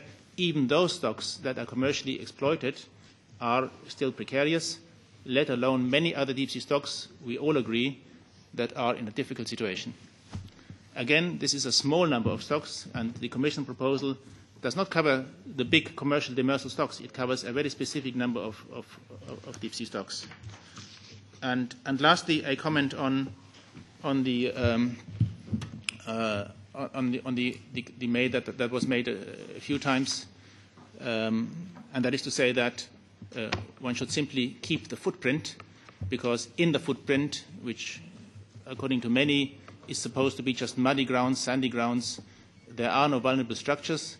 Well, that is not so certain. If we take the science that we have, and some members of this committee have rightly referred to that, including the Coral Fish Project, there is a likelihood that even on those grounds you find vulnerable structures, you find precarious structures, you find VMEs. And so if you do a risk assessment, if you model the possibility of finding ecosystems that need to be protected, you have to look also at grounds that are being currently fished. So it is certainly a possible avenue to require prior impact assessments, but if we listen to the scientists, let's be clear that these impact assessments may have to cover also fishing areas that are already being fished, not just those that have been left alone so far. Then maybe as a very last point, it has been said that the Commission has not consulted, for example, its own scientific consultative committee, the STCF.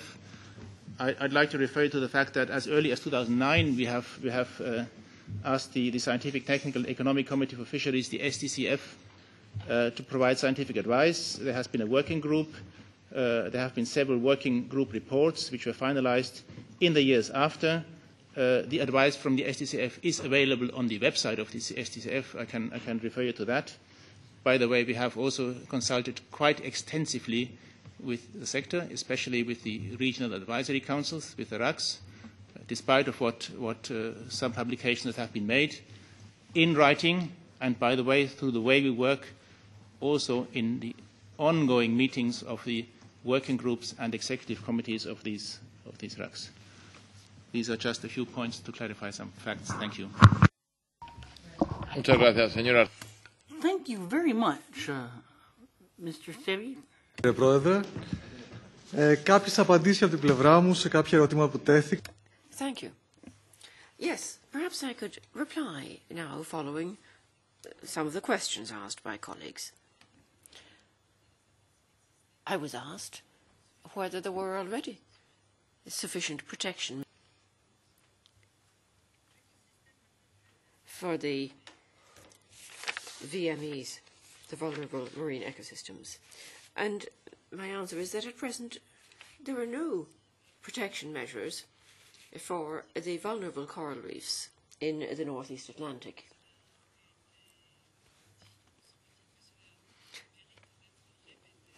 I think it's been said, but it's worth repeating. In reply to what Mrs. Fraga said, the situation is looking pretty good for demersal stocks, and the situation has improved, and we've now reached sustainability levels.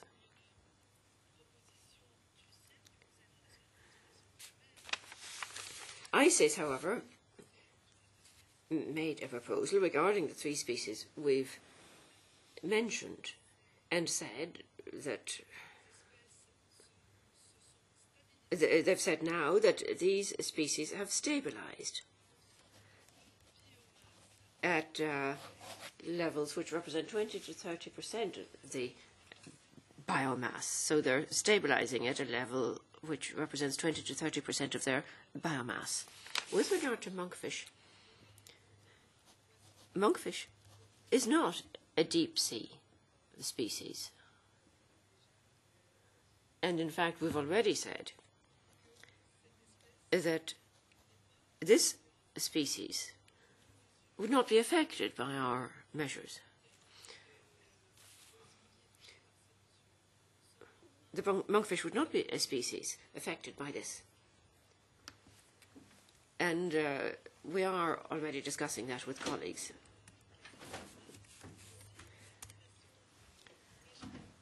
With regard to whether a ban on deep-sea fishing was in the Commission's proposal, no, there was no mention of it. And may I repeat once again that this would not, our proposal would not affect other fishing activities other than deep-sea fishing. Mrs. Fraga asked why there was no trawler fishing in sandy bed areas where we know there are no sponges. The most recent scientific data shows that where there was repeated trawler fishing, total destruction had occurred. But there too we have found reserves of sponges and corals. But even there I think that we've got to step up our precautionary measures. We've got to be very, very careful about those areas. And I'd like to end with a comment. Mrs. Rosbach commented, and her comments were often referred to, but may I remind you that Mrs. Rosbach is a member of our committee. She may be rapporteur in the Envy committee, but she's also a member of this committee. And since we cooperate with all the shadow rapporteurs, I'd like you to point out that she shouldn't be regarded as an extraterrestrial from other committee, but as a full member of this committee. Muchas gracias. Thank you. Well, I think we've discussed this sufficiently. We will have other opportunities to deal with it. We're going to continue with our agenda. Now, with respect to the deadline for amendments, there was a decision from the coordinators. We will ratify that decision when we have to, when we deal with the corresponding item. Let's go on to item 17, which is the presentation of the note on fishing in connection with bird conservation and the cormorant conflict. Now, this note was given and we asked the UK to study this note. We're going to hear a brief presentation of the report by one of the authors of the note, Mr. John Coast, from the Fishing Institution in his university. I will ask you to make this presentation, and all of your deputies the members have the report, so you have the floor now.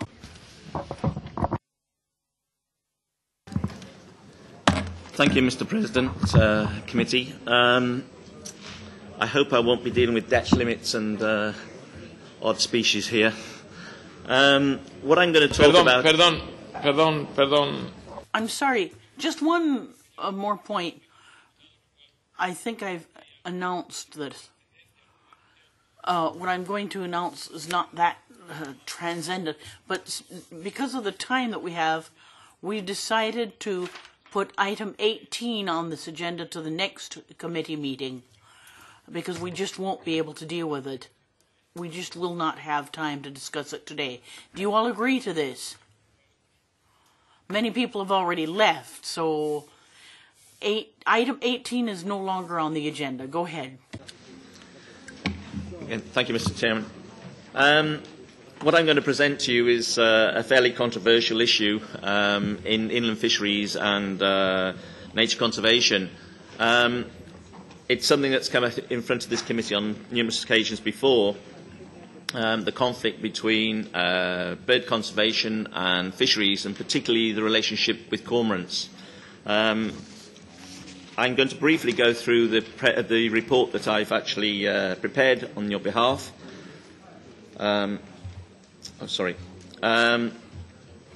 what I'm going to basically do is cover 5 main areas, quickly touch the nature of the conflict and where it comes from in relation to this committee, examine the distribution and abundance of birds, cormorants in this case, then have a look at the impact on inland fisheries and inland fisheries resources in general, then look at current actions to resolve this impact that are currently in place and whether they're functioning, and then make some further recommendations.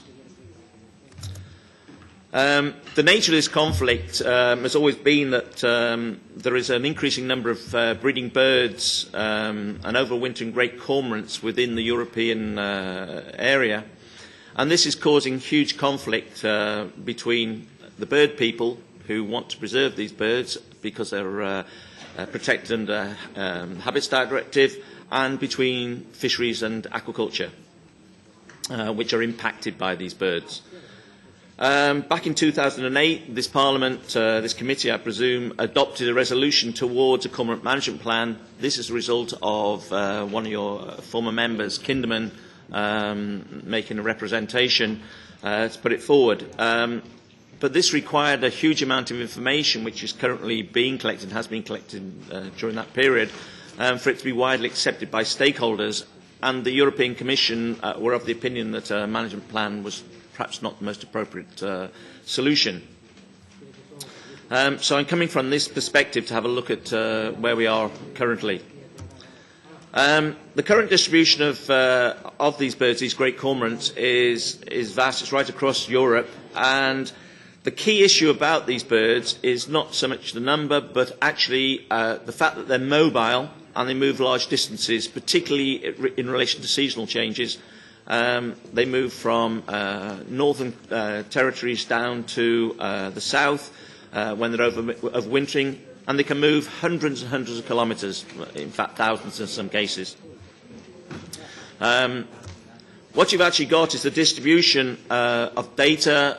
There are a number of studies around where they've actually counted the number of breeding birds, distribution of breeding birds as you've got here on the left, and then you have the distribution of overwintering. So they're moving from these breeding areas in the north, quite often south and right across the whole of the European states for overwintering. The key issue here is that a lot of the data that we're relying on are one-off counts, such as you can see for the number of colonies, feeding colonies breeding colonies in 2006 is the latest data, and then we're going back to 2003 for the overwintering counts. I have to point out very clearly that these data are now being upgraded through European Commission projects, and particularly with BirdLife International. And I really need to stress that these data are being updated. If you have a look at the numbers and distribution, the general trend is that numbers are increasing dramatically across Europe, particularly of one subspecies called Sinaiensis, which is an inland breeding population. And the data I'm going to use here are interpolated from a number of sources, and there are gaps in it, and they've just been interpolated to show trends. The reliability is something that is questionable sometimes by different groups. But they're showing the trends that there is definitely an increase in number of cormorants across Europe. Since about 1990, the numbers have increased quite dramatically, as you can see. The numbers vary between countries, and this is quite important, that the carbo species, subspecies, actually the numbers are reasonably stable, potentially increasing in countries like Norway, marginally increasing in Norway. It's this subspecies Sinaiensis that is the problem, and the numbers are increasing dramatically in countries like Germany, Finland, whereas in Denmark they have increased, stabilised, they seem to be decreasing, and this could be as a result of actions taken to control them, such as oiling of birds, and I'll come back to that. The impact these can have is quite dramatic. These large numbers, millions of cormorants that we have in Europe, that each cormorant eats something between 400 and 1,000 grams of fish per day, usually about 600 grams. Multiply that by the number of cormorants, it's a lot of fish that are eaten.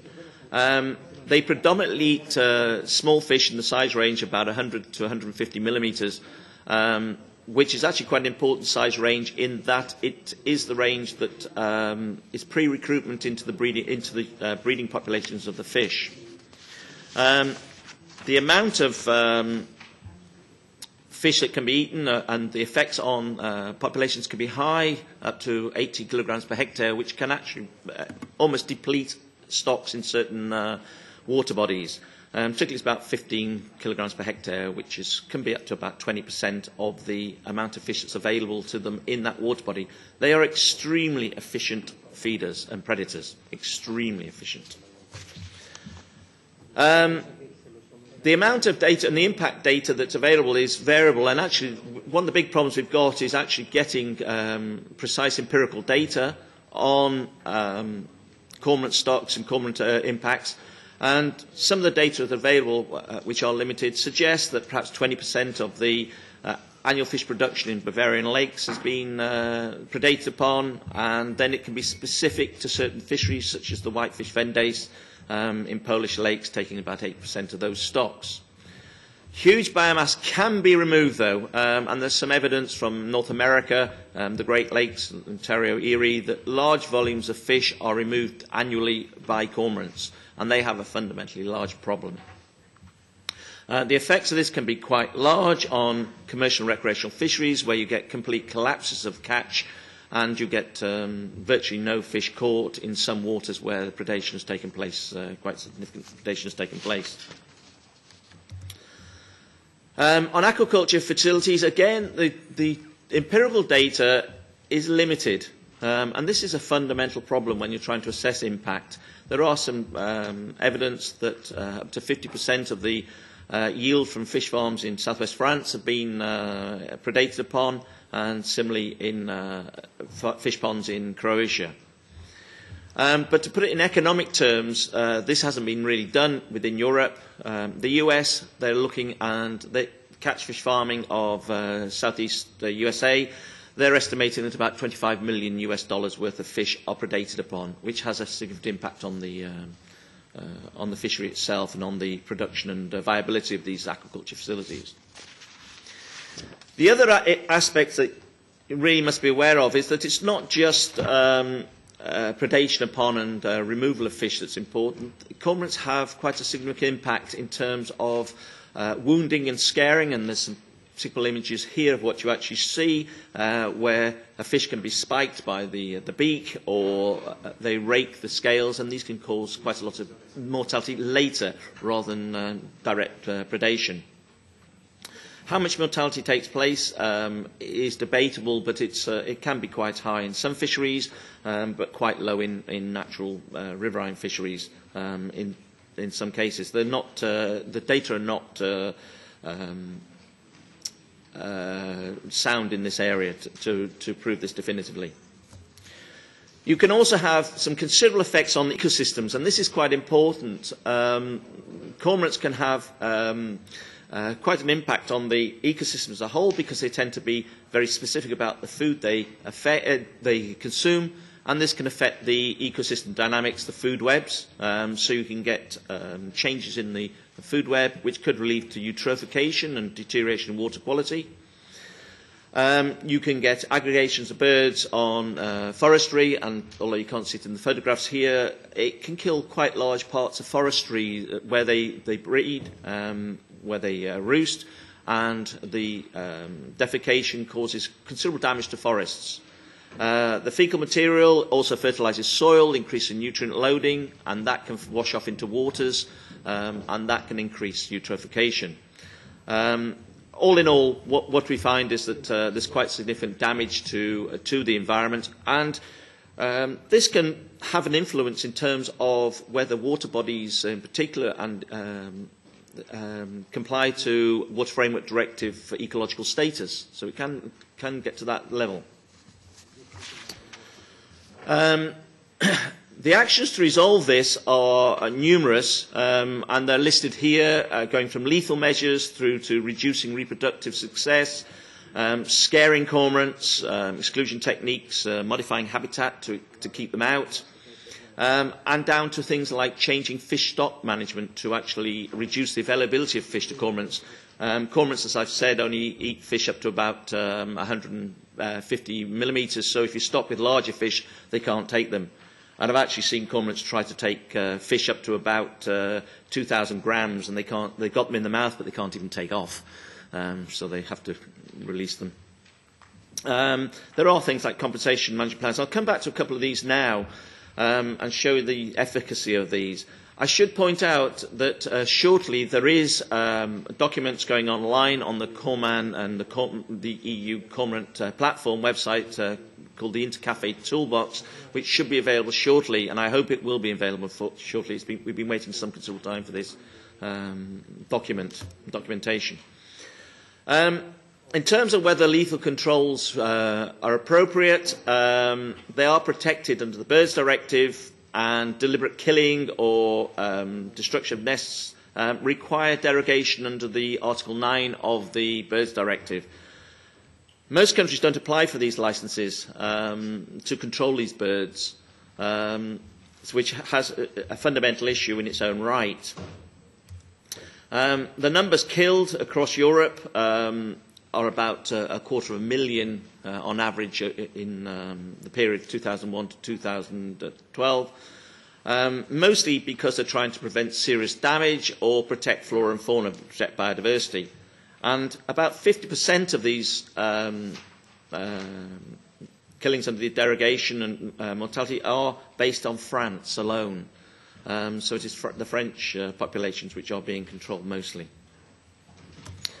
The other issue is that control under Article 9 has some major implications, and people like BirdLife International believe that there's no legal possibility that this article should be used for control of these, an EU-wide control of cormorants, using killing methods. There is a possibility that oiling and other methods of controlling breeding may be an option, and this has actually taken place in Denmark, and it may be the reason why things numbers are reducing in Denmark, but whether they're sufficient to control the problem remains debatable. I would actually say that control of cormorant populations locally is probably not very effective, because as soon as you try to control them, more cormorants come from elsewhere. They're highly mobile, so they're just replaced. So if you're going to try and control the populations, it needs to be done on a pan-European scale, which has its own problems. Anti-predation actions, basically trying to keep cormorants from fish. There are numbers of methods that are around, such as scaring. You should bear in mind that if you scare a fish from your fishery, it's going somewhere else to eat. So somebody else gets the problem. And cormorants will require about 50% more food that day from being scared. So you're just increasing the problem in many cases. All these data are very superficial and actually need quantifying. Large-scale exclusion advices really only operational for aquaculture facilities, because the fishermen can't actually access the fishery if you've got exclusion devices such as netting or wires across the fishery. They can't cast, so therefore they can't catch anything. Fisheries refuge devices, these are things like artificial reefs and putting in woody debris so fish have somewhere to hide from the cormorants. Will work on a local scale, but on a European-wide scale really offer no solution. They also interfere with angling, I should point that out again. Compensation, which is something that's happening in some places, Czech Republic for example, this is largely restricted to fish farms where damage is done by cormorants on fish farms, but how the compensation is calculated is seldom rigorous, and it's just often one-off payments. Management plans, which is a potential possibility, they're not comprehensive within Europe, they vary between European states, and they're not integrated between countries. And as cormorants are mobile, there is absolute need for a pan-European approach if you're going to go down this particular line. Whether it's feasible is demonstrated by examples from North America for Lakes Huron and Ontario, large systems, and they have adopted large-scale management plans, which I'll come back to shortly, which have proved successful to an extent, where they have reduced the numbers of cormorants operating on these lakes. Some of the problems we've got to actually identify the solutions are highlighted by the data and the availability. Here's a classic example of literature researchers to look at what's going on in the interaction between cormorants and birds. And if you just have a look at the number of publications on cormorants, there's a couple of hundred coming out per year. But these are mostly on ecotoxicology and impacts of pollutants on the cormorants. When you put fish in, you get the same thing, but it's now through the food chain. And when you actually look at the impacts of cormorants and fisheries, you get very few studies, 23 in fact, that look directly at the impact of cormorants on fisheries. Now this is going through the academic search tool as opposed to more general search tools like Google. But it still raises the same issue that the number of studies where we have definitive evidence of impact is pretty limited. So, as I said, there's a paucity of information, limited information on effects on different fisheries and the impacts on those fisheries, and what the impacts are on different types of fisheries, from rivers to still waters to reservoirs to small, different size of rivers. It's a very limited scale of information that's available to us. There are no guidelines on how to assess the impact of the damage, and when you're coming to this statement of where we're trying to assess seriousness of impact and whether there is a serious impact, it's very difficult to define what is serious. As a result, there really is, or one other aspect I should put out is there's really little impact of when we've done regulation attempts on various fisheries, whether the fisheries have recovered. There's a little bit of data from places in Switzerland and Denmark where there is been shown some response to the fisheries, but the overall impacts and the overall assessment is marginal. So basically, we need a better understanding of information on the impacts, and also particularly on the human dimensions, how people, fishermen, fishing communities, wildlife people actually understand this assessment of impact. And this means that we've got to look at all stakeholders, not just the fisheries ones, but the conservation, birds, and anybody else that may be affected, and how they have been affected. Some of the problems we actually get, and this is typical of what's recently happened in the UK, this is the RSPB, Royal Society of Prevention of Birds magazine, which is arguing that we have a serious clash here against the Anglers Mail from the angling fraternity, which is basically saying how much they hate the cormorants. And you've got this polarised arguments. And this goes in cycles, and it's coming round again. I've been watching it over a number of years, these sorts of cycles. And a lot of it is to do with awareness campaigns, often in magazines such as this nature. There has been a number of projects under EU projects made available, as well as national projects, and here's typical ones. A cost programme called Red Cafe, and a follow-on programme, Intercafe. And what you've actually got here is both fisheries and bird people coming together to try and resolve the problems. Lots of intense discussion, lots of outputs, such as the toolbox. But the argument I would put is this information presented in the most accessible manner? It's online information quite often, but a lot of these fisheries peoples are in fairly remote areas. Do they have access to the internet? And is it presented in a manner that they can actually use? And that's a question I think we need to look at. I think there's no denying that you've actually got there's a problem with cormorants.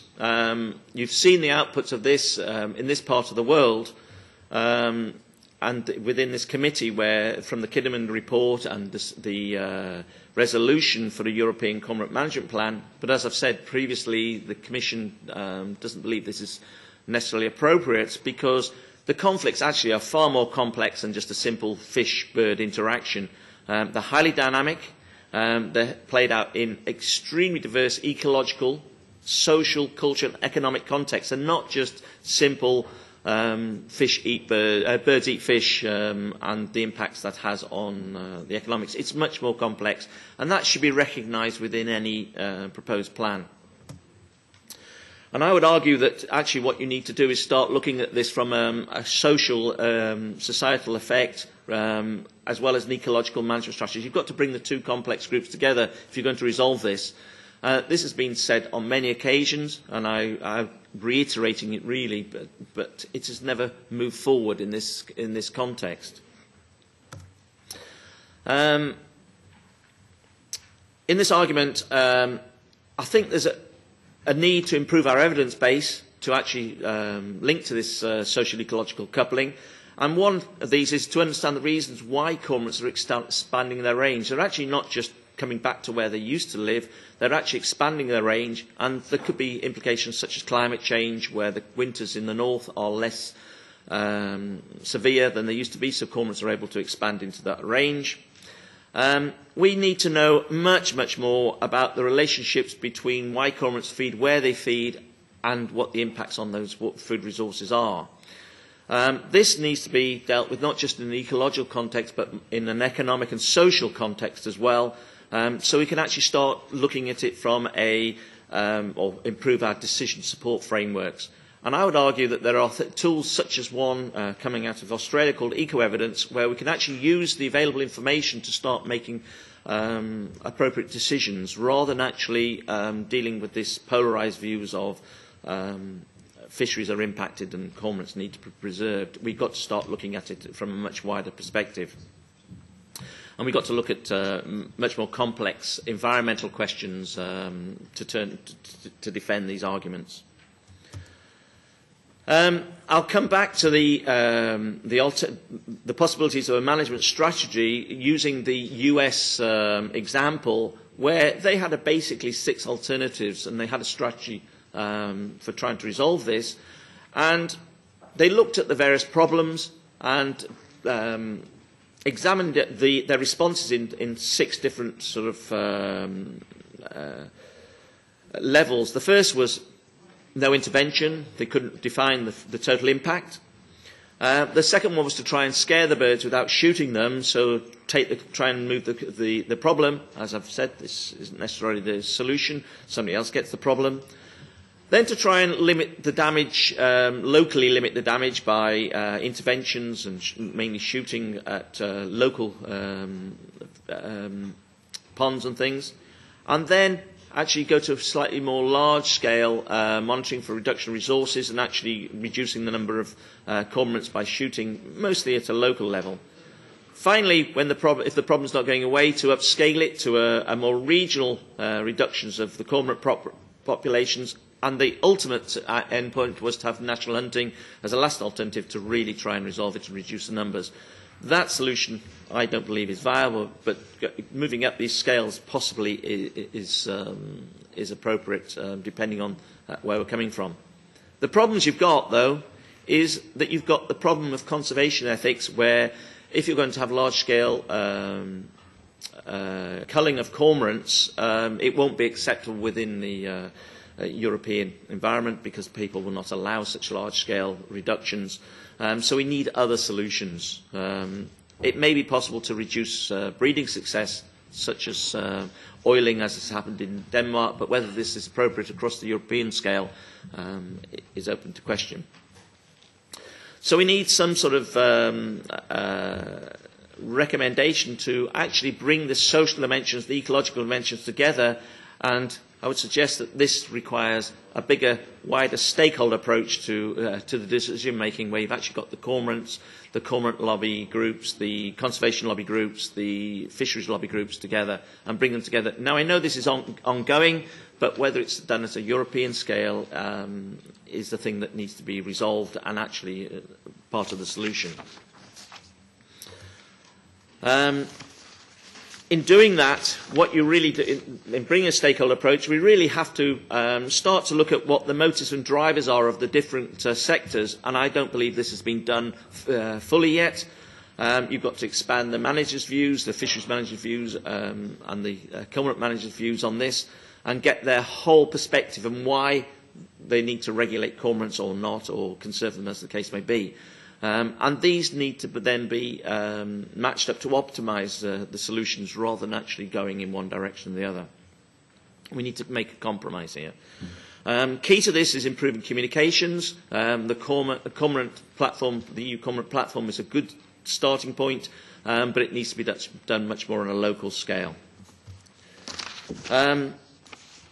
I believe there also needs to be some sort of central coordination. The European Inland Fisheries and Aquaculture Advisory Committee of the FAO may be one solution. It's a regional fisheries advisory body of the FAO, may be one solution, but they're an advisory body, so they're probably not best placed for that. But there may be a need for some sort of central coordination unit within Europe. Where that will be, who it will be, obviously is quite a difficult one. And then you've got problems of resourcing of that central coordination committee, and also what their legal status would be, and that needs to be totally resolved. So to sum up, Mr. President, basically cormorants are here to stay. They're not going to go away, and we're not going to reduce their numbers by vast amounts to actually resolve the problem, certainly not in the short term. So there needs to be some sort of recommendation for optimisation of the resource use of the fisheries as well as preserving the cormorants. We need huge amounts more data to quantify the impact of cormorants on fisheries. There need to be studies and resourcing of those studies both nationally as well as across Europe. And I think we've got to move away from these data-driven outputs such as toxicity and food web effects to actually science and empirical studies that actually meet the policy and management needs. Needs to be more focused. And we need to adopt this stakeholder approach to management coordinated through some central agency. Thank you, Mr. President. Muchas gracias por su explicación. Thank you very much for that very good presentation. I have 3 requests from the floor. Everybody will have just 2 minutes because we have very little time. Dziękuję, panie przewodniczący. Thank you, Chair. Before I start, I would like to ask you whether it's not exceptionally cold today in this room.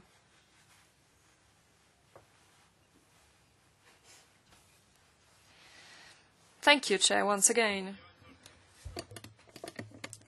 Well, say, but nothing to do. We'll try next time. Okay. Staramy się następnym razem poprawić sytuację. Chciałem podziękować panu profesorowi. I'd like to thank Professor for your presentation. It does include lots of important information.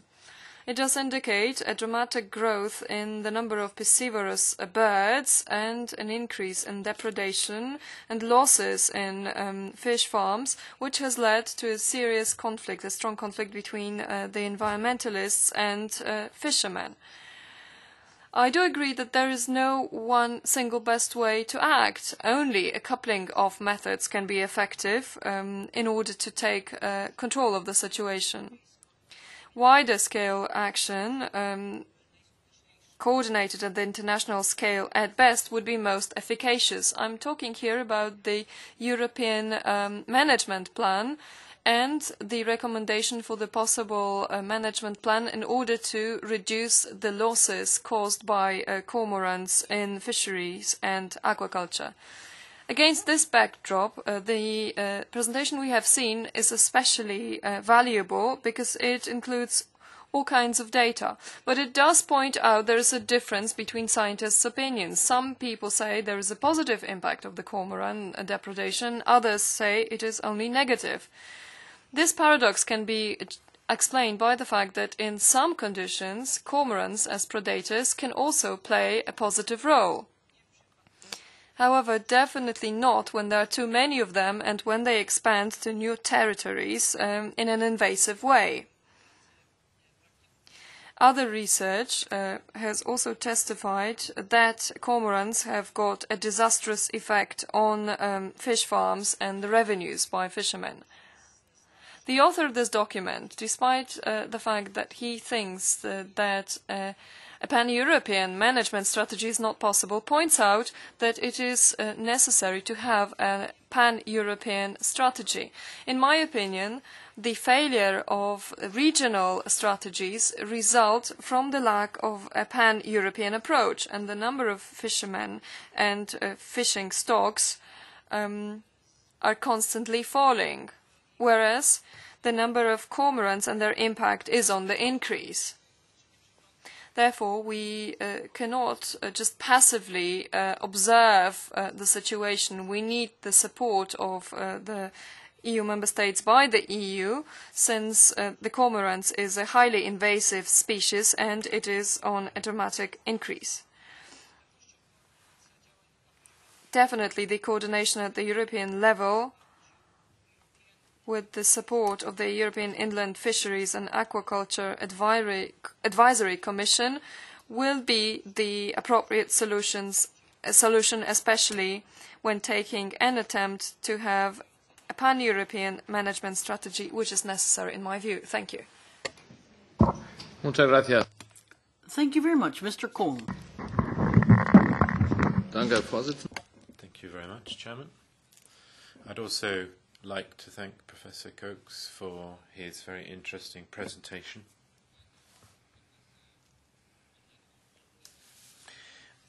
I think there are certain fundamental rules in nature that we shouldn't be investigating. A top predator bird, it does well. They've got excellent conditions. If that's the case, then they're going to expand to the kind of populations we have at the moment. That's not a solution, and we shouldn't be surprised if they then swell to even greater numbers. So it's necessary, because it's a tourist, it's a migratory bird, that we come up with a management plan which would be effective across Europe. And that's why the Parliament has taken a clear stance. As you said, Professor, 2008, the decision was taken. The Commission has, in the first instance, done pretty little. The bird protection legislation. It's talked about important bird areas, bird life, and in para 9, which you also mentioned, permits this if a particular species exterminates another species, then you can intervene. And this is exactly what's happening at the moment. And we're talking about how we're going to protect the European eel. It's now on the red list. The cormorant, 14,000 breeding pairs in Mecklenburg-Vorpommern is still at its work, but we've got to decide which one we want to protect. And 2010, we had this picture of a cormorant with an eel in its beak, and then it was conjured up as being some kind of major protector of the environment. So we've really got to get to grips with what we want to protect. Shoot them, works, but only in those areas where damage is demonstrable on the coastlines. It's restricted. So, as you said, Professor, we've got to get all around the table, all of those involved, and get to grips with it, because the cormorant is extending further and further inland, going up small waterways. The grayling has been exterminated in certain rivers in Germany. That's a fact. Do something about that to make sure that we will be effective. To prevent breeding, to oil some eggs, a cold day, they get a bit cold. I mean, no, we've got to have a rule to stop, a regulation to stop breeding. There's a lot of scientific research being done in Germany as well. The University of Rostock has been given a task by the Mecklenburg-Vorpommern government. The Brandenburgers also have taken particular measures, but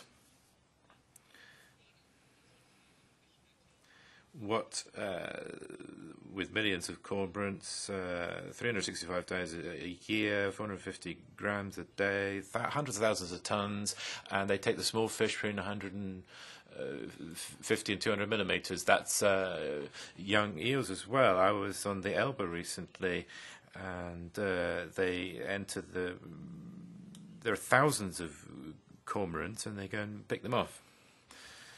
The eels, that is. So this is a topic that we're going to have to get to grips with properly and intensively, because of the massive damage that's being perpetrated against certain fish species and fisheries. Sorry, Chairman, that was longer than 2 minutes. Thank you, Mr. Kuhn. Mrs. Levine. Chair, and I very much regret that we have so limited time to discuss this very important topic. And basically, it correlates with the fact that we ended our meeting yesterday 2.5 hours in advance, so we could have used those hours a lot better. But anyway, I think this is a very serious matter. I agree with both Mr. Kuhn and Mr. Wałęsa that we have to look at this in a serious and also, let's say, a methodologically correct way. There is already good initiatives going on, as the professor was saying, that we have the Intercafe and also where we actually, the Intercafe toolbox that's going on, and that's a good initiative. Also, in the end of the 1990s, UNEP adopted a protocol to evaluate the results of culling of predators. So there is actually a protocol according to which you have to evaluate all the relationships when you try to cull predators and see the effects of that. So it's not, as the professor already pointed out, it's not very easy to predict what happens when you try to change all that. So based on that, I think we should discuss further on. I'm very unhappy that we can't put any questions to the Commission about the progress of, for instance, the implementation of the Seabird Action Plan that was adopted in November 2012. I doubt we have time for that. But I would like to ask the professor one specific question, because I was very curious to see that the cormorants, they had increased in every European country that you showed, but Norway, because in Norway the curve was very stable, so there was an abundance of cormorants the whole time series that you showed. And in Norway we also know, and we're very envious of that we have very abundant fish stocks as well. So perhaps you could enlighten us on that. Thank you. Gracias. Pues tiene la palabra el profesor para. Okay, well, the professor has the floor to very briefly answer these questions. Yeah, thank you very much, Mr. President. If I go back to this question of Norway, one thing I've got to be very careful with the data that I presented is its interpolation of existing data, and there are gaps which have been filled by various searches and information from sources which may not be as accurate as they should be. So there's a health warning on the data. For Norway, where you do cormorant counts, then yes, it's probably very accurate. The thing about Norway also is it's the subspecies carbo, which is the population usually breeds more and is more associated with coastal waters than inland waters that you have. And it seems to be fairly stable. Exactly the reasoning behind it, I cannot answer. You'd have to go back to your colleagues in Norway to deal with that, to understand that. But the carbo populations are not increasing as dramatically as the Siniensis in inland areas in mainland Europe, Middle Europe, where they are increasing quite dramatically, as the figures showed. If I can come just back to what the other people said, I think that the key here is we're coming back to the evidence base again. And the evidence base, there are studies going on. They're not necessarily available to everybody. And that's not just because it's a language problem, they're just not available. So if you want to pull this information together, a tool such as the one I mentioned, EcoEvidence, is a very powerful tool to pull all this information together from both an ecological, conservation, socioeconomic perspectives, and it accounts for all these sorts of dimensions. It's an interesting support tool that people are beginning to use. It was based on medicine, so when people made decisions about what medical practices should take place, and so it's using a very powerful tool with quite a human social dimension to it. So those sorts of tools which are now becoming available may be one of the solutions that we can use. Muchas gracias por su informe. Thank you for that report. And now we're going to go on to the last point, which is AOB. There's nothing normally, as far as I know. Now, with respect to the decisions that have been taken by the coordinators, normally you've got the paper on it. So the date of next meeting in Brussels is the 22nd of April in the afternoon and the 23rd in morning and afternoon, a full day. Thank you very much. Have a very good weekend.